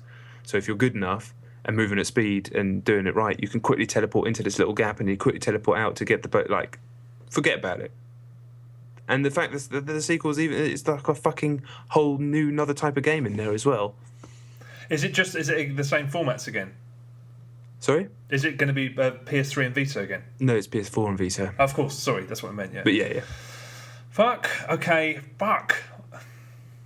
Another reason I need a Vita. That, to me, is the best game on Vita. Easy. Shit. Fuck, okay, I don't want to think about that anymore. I'll sort it out at some point down the line. Definitely. I was going to say, I can't believe it didn't get any 10 out of 10 reviews, but I have to give credit to my boys at the 6th Axis, who did give it 10 out of 10, so full credit to them. because I could tell they played it, because I read another review which gave it an 8 out of 10. I don't need to name names, but I could tell. You know, sometimes if you read something when you haven't played a game, you just think that's a review, that's a score, fine. But if it happens to be something that you know inside and out, you go back and you go, motherfucker, you didn't play it anywhere near as much as you're letting on that you did play. There's no way you did. And that review's like that, but I don't want to name names because I don't want to call anybody more out. But it wasn't Matt Lee's, by the way. Okay. But that was kind of frustrating, because that to me is just a 10 out of 10 game. It's a fucking masterwork, and so this sequel seems like it's going to be even more so. Shit. Okay, release date, no idea. In 2014, I think first half, as far as I'm aware. But yeah, 2014. Oh, good. Hopefully, I'll have played the first one by then. I make a vow with myself to do that right now. Okay. My number 2 is the Battlefield 4 beta. We spoke about this a couple of days ago so that we can make a YouTube video. So if you've watched the YouTube video already, feel free to skip 9 minutes or so. Or if you don't care about betas, skip 9 minutes. Here it is. We had to take this from the YouTube video because some fool accidentally deleted the original audio. Spanner. Okay, well, yeah, I've been playing a hell of a lot of the Battlefield 4 beta. Have you tried it? Literally, maybe one game. How do you find it? Do you know what? I said this last week, didn't I? That I didn't want to play this current gen version of it, and I put it on, and it was a pleasure because it actually loaded online. As you know, online's been an issue this week, but it was a pleasure to go in, and I was like, a second it opened up, it just looked so shit to me, only because I've seen what it does look like on consoles that are coming very soon. And I just sort of ran about a bit, and it didn't help I wasn't playing with anybody that I knew.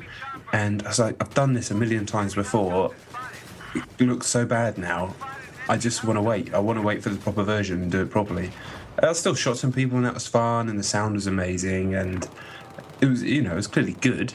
But I didn't give it enough of a chance. But this is not me saying it's bad. It's just, I was just like, I really do think that I just want to wait for the proper experience. It's like watching a movie on download when you know you get it on Blu-ray next week. Oh, right, yeah, okay, all right, fair enough. It doesn't look great, but then again, betas never do, because it would be pointless for them to put all their oomph into the visuals. But that game's done. It's out in a couple of weeks. Yeah, somebody told me that apparently this build, the beta build, is like months old because they have to submit it early or some shit. It doesn't look as good as you'd expect, even though it is on. I mean, I played on the Xbox 360 version. It doesn't look as good as you'd expect. There's crashes, and we kept being booted. Although that's no more so than Battlefield 3 as it is now, it has to be said. We got straight into the same team when we played. I played with a couple of people, and we also got straight into the same squad. And you couldn't say that about You couldn't say it about the Battlefield 3 beta, and you couldn't even say it about the finished version of Battlefield 3 for a few months. Certainly couldn't.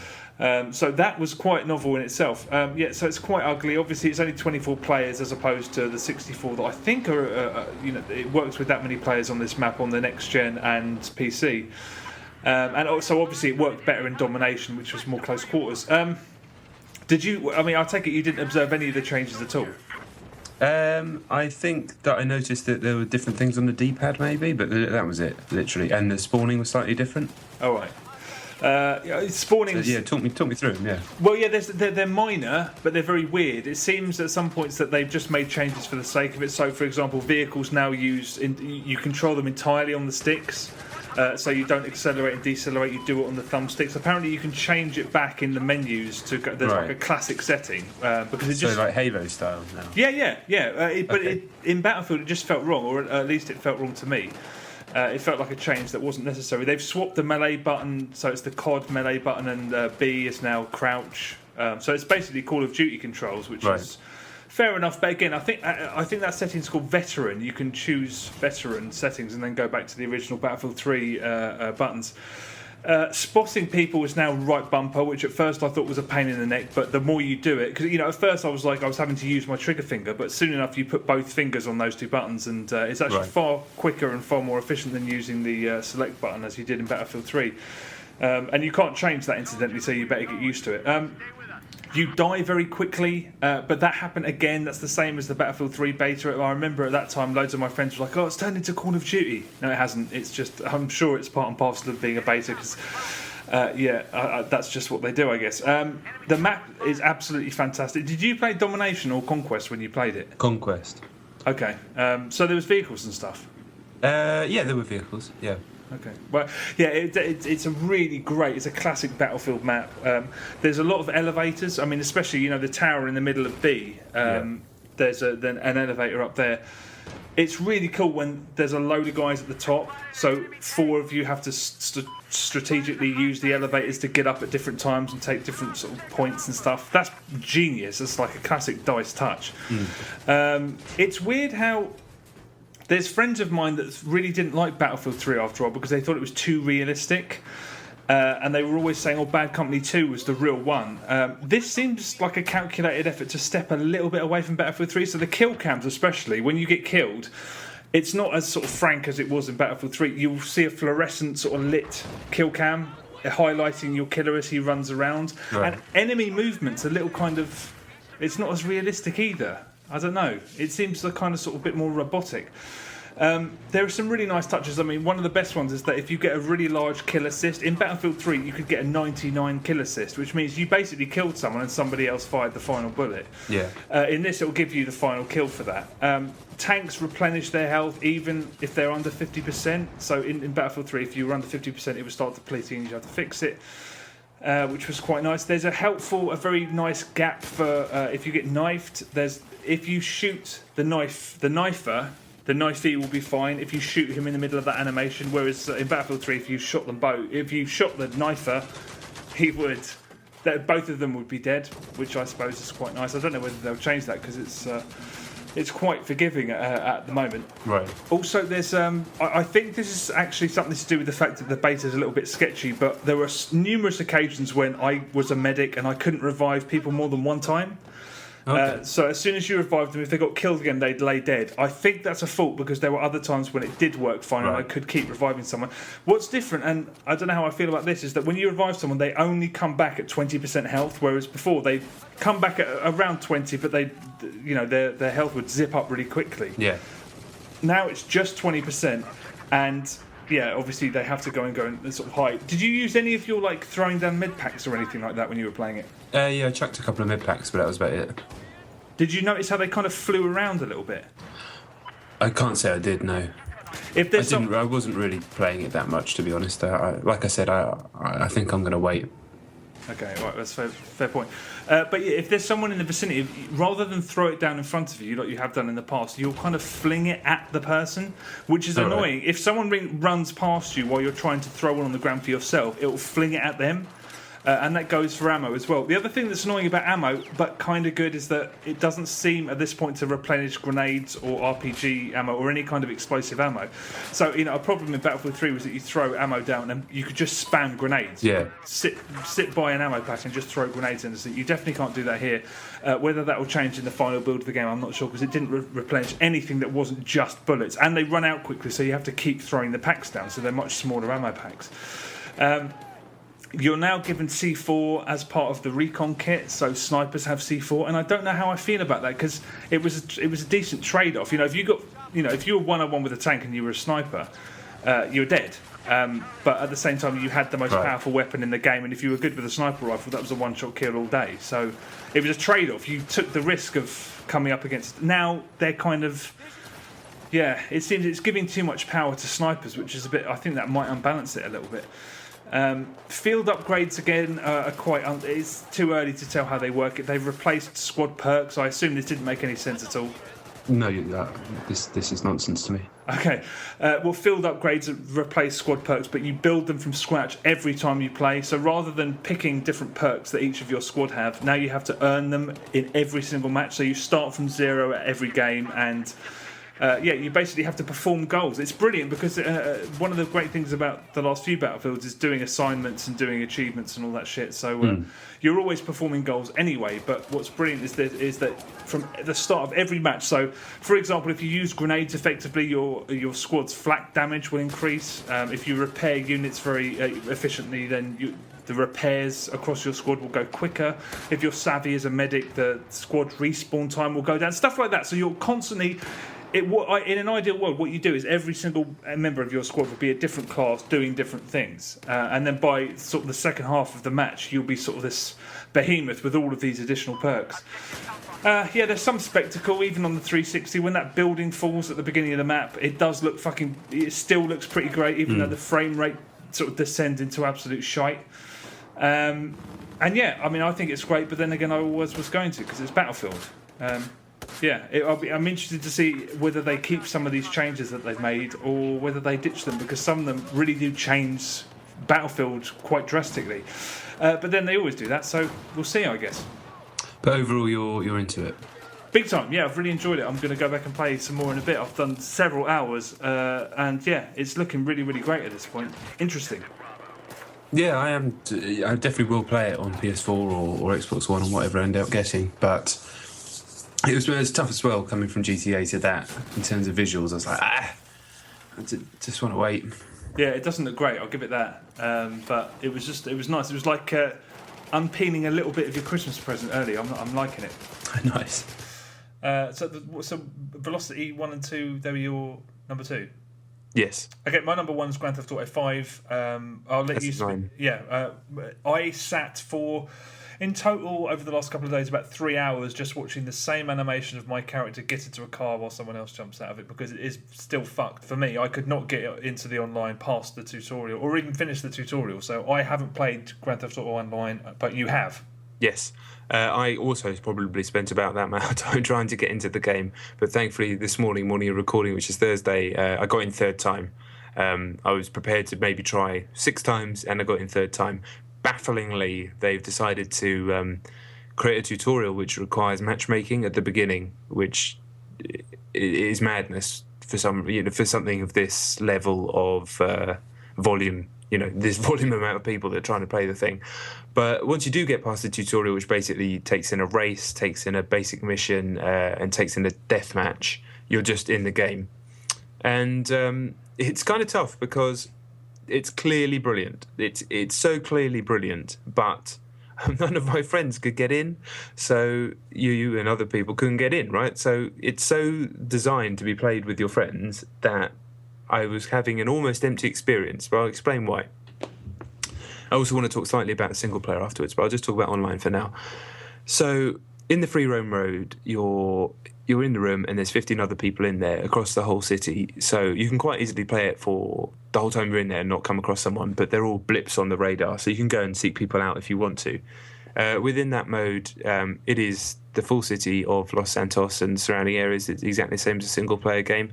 I will say it's a far, far less populated city than the single-player game. Way less dense of traffic, way less dense of people. Now, I don't know if that's always going to be like that, or whether they've got a switch in fucking Rockstar HQ where they can just dial it down, because the game's so fucked at the moment. They've got like a traffic dialed down just to let as many people in as they possibly can, and they might start to dial it back up. I don't know. But at the moment, it does feel a little bit empty, but there are cars about and people about, so it's not too bad, and it's still fucking great. Within that free roam, you can obviously create carnage, have fights with people, steal cars, create your own fun in a way that would be way more fun when you've got your mates. What also happens is that there's blips all around the map where you can access races, deathmatch, and different types of missions. But as you're playing, you'll get texted by in-game characters for more interesting missions, which are basically co-op missions. I did a few of these with randoms, and it was more a case of seeing the potential and how good they're going to be when you do them with your friends. Because there was one where me and a dude, I think it was maybe supported up to 4 players, but I just did it with one random dude, had to go and steal a couple of cars. Really simple mission. And it started off with him pulling up in a motor and him beeping at me. So I was like, I'll get in. That motherfucker cannot drive. I don't know. He just cannot drive. He hit every single car, every single corner. It was so frustrating to sit there, especially as I'm like, one of the main things that I've done in the single-player game is drive. The reason I've not got through that much of it is I just love the driving so much. I would just drive for hours. So it's got to the point where I'm actually pretty tasty at the driving now. And I've played all the other GTAs to completion, so I know the driving model is different, but I'm good at driving around GTA cities. So to be set as a passenger when someone is hitting every car, it's just like, you're just watching them. It's like, dude, just don't accelerate the whole time. Just maybe brake a little bit and then you'll get past. So, you finally get to the thing, and then he just basically jumped out of this car, jumped in the other car he had still, and then just fucked off and just left me in a fight basically, and at this point I had like a pistol with 20 bullets in, and I'm trying to fight all these guys, and I get killed, and I was just like, this isn't fun. It would be fun if I was doing it with you and the other boys, but right now it's not fun. So in the end, I just took to griefing people, which I'd never done before really in any online game, but GTA kind of supports it. Most of the time when you bump into someone, a stranger, in the game mode, you'll end up fighting each other, of course. It's just human nature, right? But I did notice that if you cruise up in a car, you have this moment where you both kind of look at each other and is it going to be a fight? And then if you just beep your horn, a lot of the time they'll get in. So they think, oh, we're going to go on some sort of adventure. And it's like, yes, you are. You're going to go on an adventure to the fucking sea. Because I'm going to drive as fast as I can. And like I said, I'm quite good at driving a GTA. And if you drive really fast, your choices are stay in a car or try and roll out and die. They're your choices. So, and if you roll out and die, I'm going to brake and reverse and nickel your money. So I basically get them into the car, drive really well, really fast to the sea, and then just drive them into the sea and jump out at the last minute and watch as they fly into the sea. That didn't get old. I've got to be honest. That just never got old. So I must have done that 5 or 6 times, and I just wish I could see the face of the guy. He was just the sort of inevitability on the guy's face as I was doing it to them. I won't be doing that once other people get into the game. But I must say that is fun. See, I'm kind of torn. At the first time, my first instinct was that's going to be really annoying if we're all trying to do something. But then, why would you fall for that scam? Jump into my car. I'm a good driver. Let's go do a job shtick anyway. But I suppose that's going to be part of the fun, isn't it? That people. Yeah, I mean, if someone did it to me, I'd find it funny. So I'm sure it wasn't. It was more. I can just imagine the guys like, oh, of course this is going to happen. Why would I ever trust anybody? But can you come across another gang in the middle of a heist and like try and rob the? They've done all the hard work. You can try and rob the armored car from them and stuff. Is that feasible? There weren't any situations with armored cars. There were situations in the free roam mode where you can do like liquor store heists and things like that, so you could do it in that respect, but the actual missions are instanced, so they take place separately from everybody else. All right, okay. So you launch into them in a matchmaking with however many players, and then that's its own thing. So you can't then bumble across someone else doing one of those missions, which is a shame, but I can understand why that's not the case, because that would just be impossible, I'm sure. Yeah, right. If you die, I assume it's not all of your money that gets taken? No, it works really cleverly. You can carry cash, and then you can also bank your cash. You can go to an ATM and bank your money, and or you can actually just do it on your phone. But you need to carry a certain amount around. So you want to get a haircut, buy some clothes, buy some guns or whatever. So it's always a balancing act. And there's also the case where you may have just done a heist, get done back into free roam, and then you've suddenly got a wodge of cash on you, and you need to either get your phone out, which obviously leaves you vulnerable standing on your phone, or go to an ATM. And there's all these situations apparently where people are camping out at ATMs like a hobo but with a shotgun. I didn't mean it like that, but you know what I mean. And just robbing people before they bank their money. It's going to create those sorts of gameplay situations, which are going to be great. And I must say, I did a bunch of races today. One of the guys over at Rockstar was, I think deliberately, I assume, hosting gameplay sessions today for people to jump on. And I did a bunch of races and a few death matches. Death matches, like, it's fine, but it's because most people play with the auto aim. If you're going to play a deathmatch third-person shooter, I don't think you play it in GTA, in my opinion. But the races are tremendous. I mean, they're truly tremendous. They're almost as good as Need for Speed. They're fucking brilliant. And it has this thing where you can gamble on yourself or gamble on one of the other players to win, and that'll get you extra money. That's from Max Payne, I think.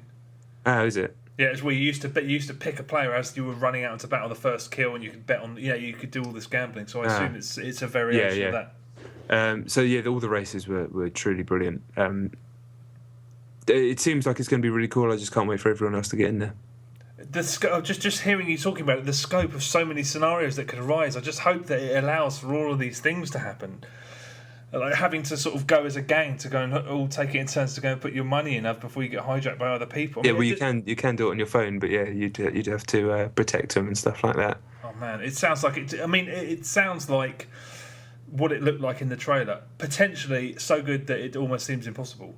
So I just hope in a dream world, those missions would be happening live in your free roam game. But how the hell could you do that? I'm sure you could. It feels like how Burnout. It feels kind of like Burnout Paradise and Need for Speed Most Wanted, but with shooting as well, and all the other GTA gleam. Wasn't APB? Didn't that have everything going on at once? I think it did. I think it might have, but I never played that game. Yeah, I was the only person in the world that enjoyed it. Because it did feel like Grand Theft Auto, but like it kind of felt like what I assumed this was going to be. I didn't realise there was such a difference between the free roam and the actual missions. I didn't realise they were completely separated like that. Yeah, after doing a mission, they're called jobs, but yeah, whatever. You actually just get put back into a lobby cycle, like a classic Call of Duty, where all the players get to vote on what they do next. Okay. But if you vote to go back into free roam, you just go back into free roam. But you can just get into a cycle of playing it like that, and all of it will count your RP, which is the reputation points, which is the ranking system, which allows you then, as you rank up, you can unlock more guns and ammunition. You can unlock, in fact, new types of jobs. So I think as you go on, there'll be more varied types of missions that you can go on, and game modes and things like that. But it's going to be brilliant. It just needs other people need to get in. Once you're past that tutorial, you're in. But yeah. Okay, well, fingers crossed. I hope they fix it this weekend because I'd love to absolutely smash it. People are being really angry. I've seen a lot of people, again, on Twitter. I'm just going to stop using Twitter, I think.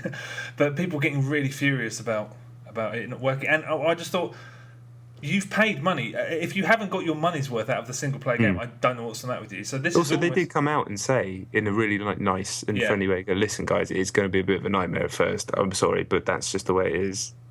I think they handled that situation in a that's a brilliant way to handle it. If you just come out and just be honest and go, look, I'm sorry. And it does help when you've got that single player as backup. Obviously I haven't played online. I've played a lot more of the campaign, and I'm just enjoying taking it at my own pace. The stuff with Trevor and the teddy bear, I was just like, come on. I mean, that's like several notches below juvenile. I was just like, really? I've got a mate of mine who thinks that stuff's hilarious. I mean, I assume you know what I'm talking about, him sort of whacking off all over that teddy bear and then it's sitting on the... Oh yeah, it's fine. It's funny.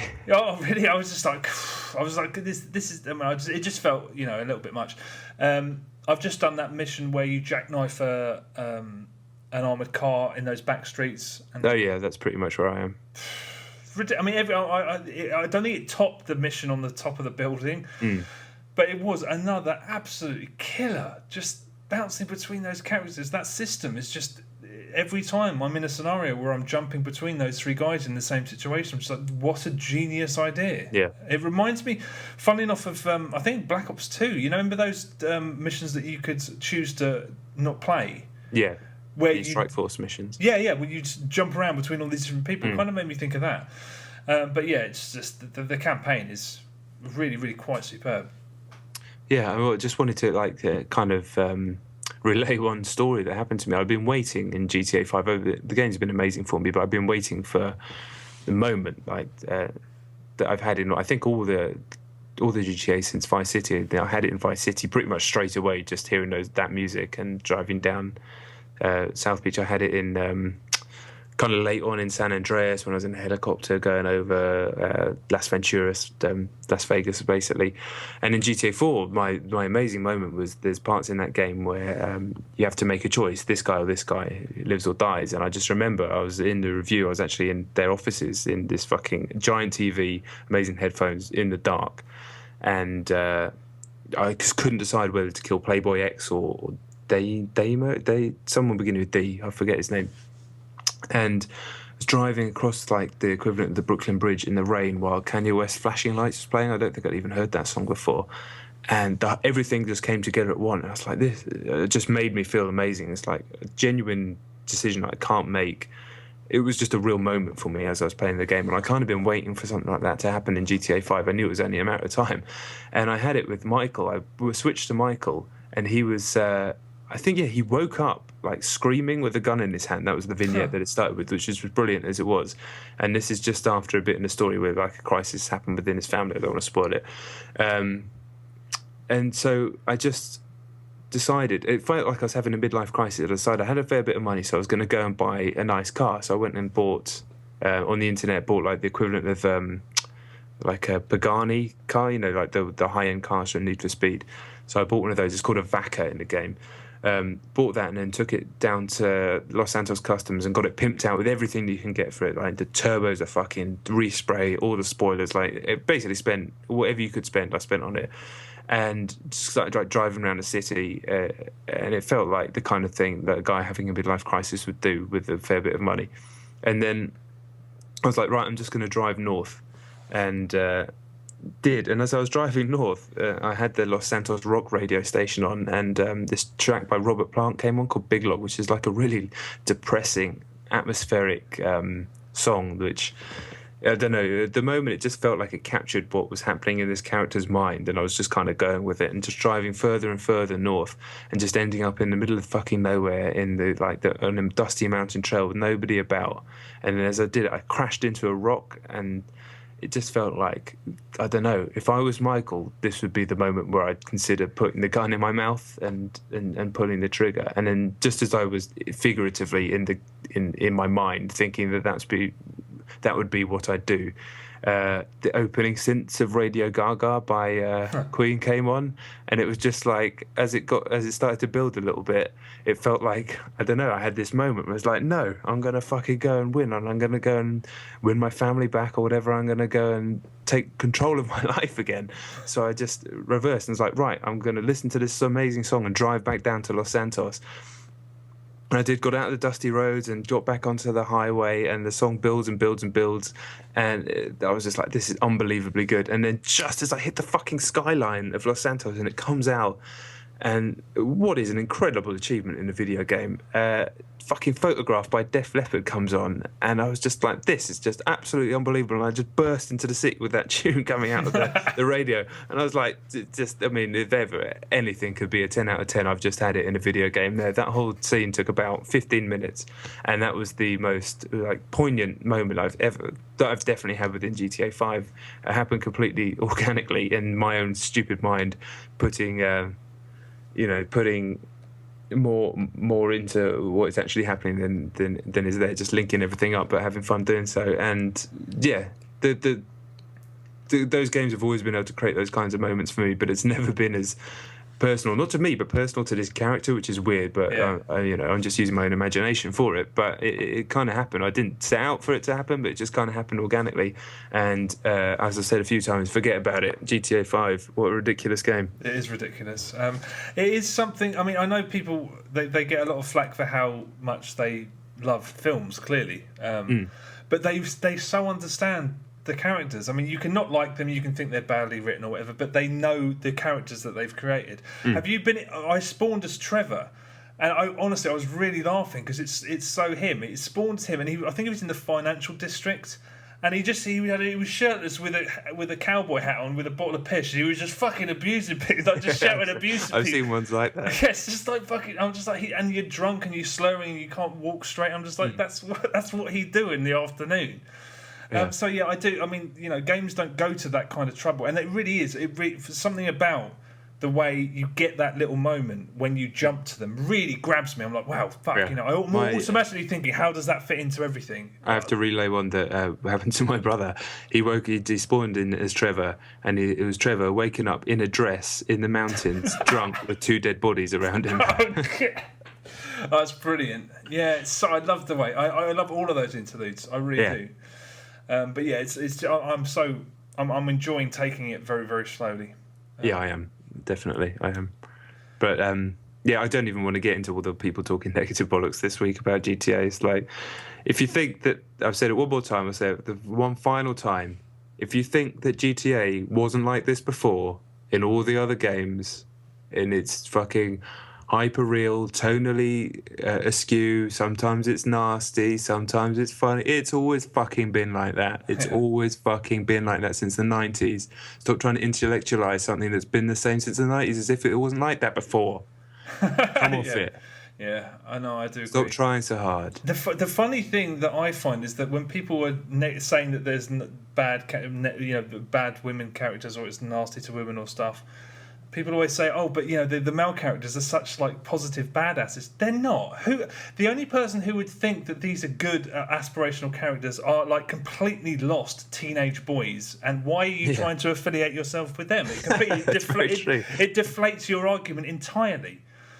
Everyone in it gets it in the neck. Everyone in it is unpleasant. It's whatever, we've overspoken about that side of things, I think. Just it is a bit of a masterpiece, and I haven't even finished the thing yet. Well, one time thing I'll add, it was really interesting listening to the Weekend Confirmed podcast, because those guys are in LA, and so their view of this game is very different to that of you or I, or even people who visited LA or worked there, whatever. And the guy Jeff Canato, I always think is very good.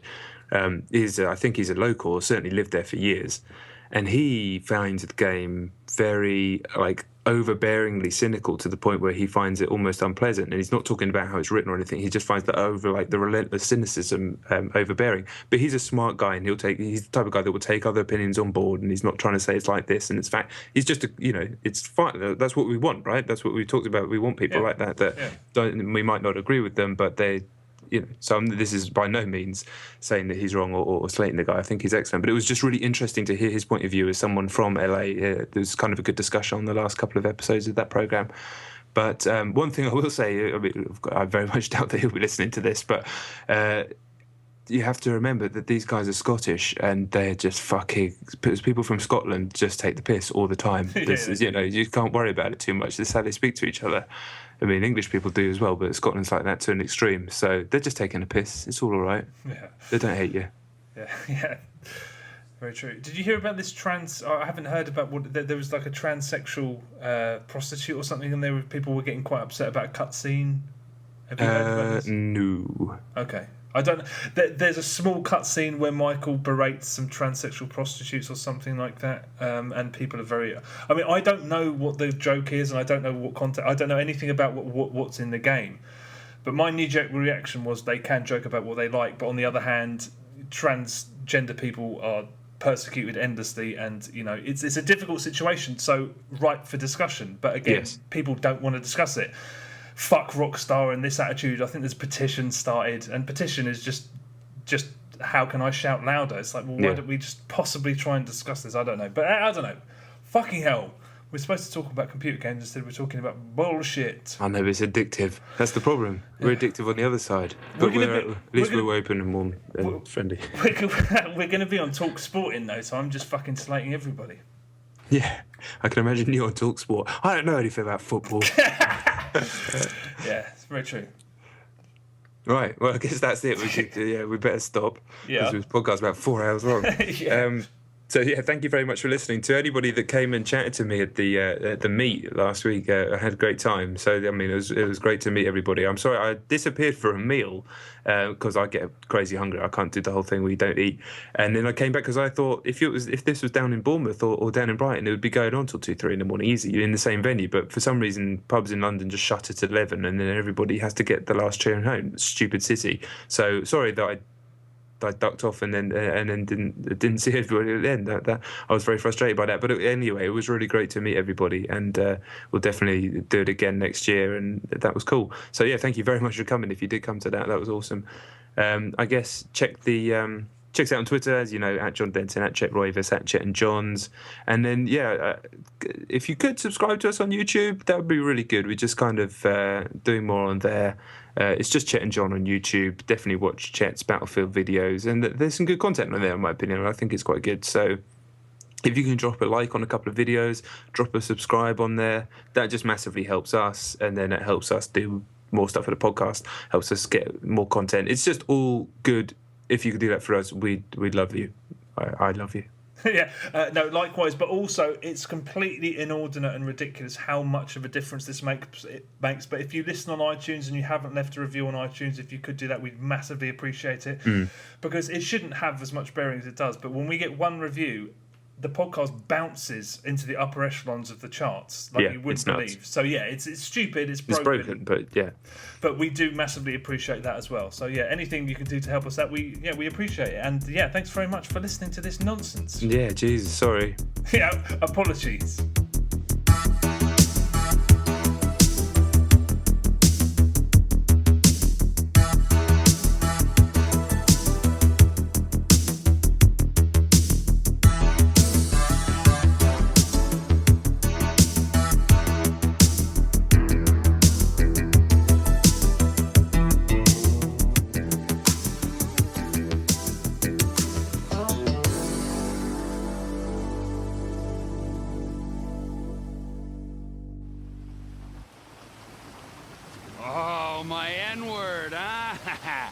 What's up, homie, huh?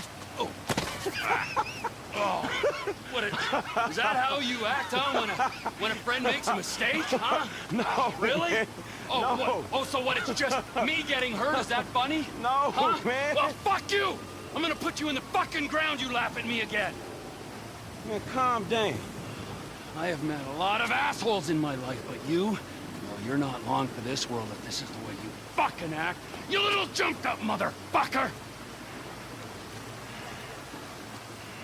Look, how about this, man? Calm down. It was funny at first, man. I made a mistake. Unfortunately, man, you failed. It was fun, all right? I apologize. I accept your apology. Okay? All right, so let's hug it out. Mm-hmm. Right? Yeah, so fucking gotcha! Oh, fuck, no, I'm not funny. Fucking asshole! Oh, fuck, I had a difficult childhood.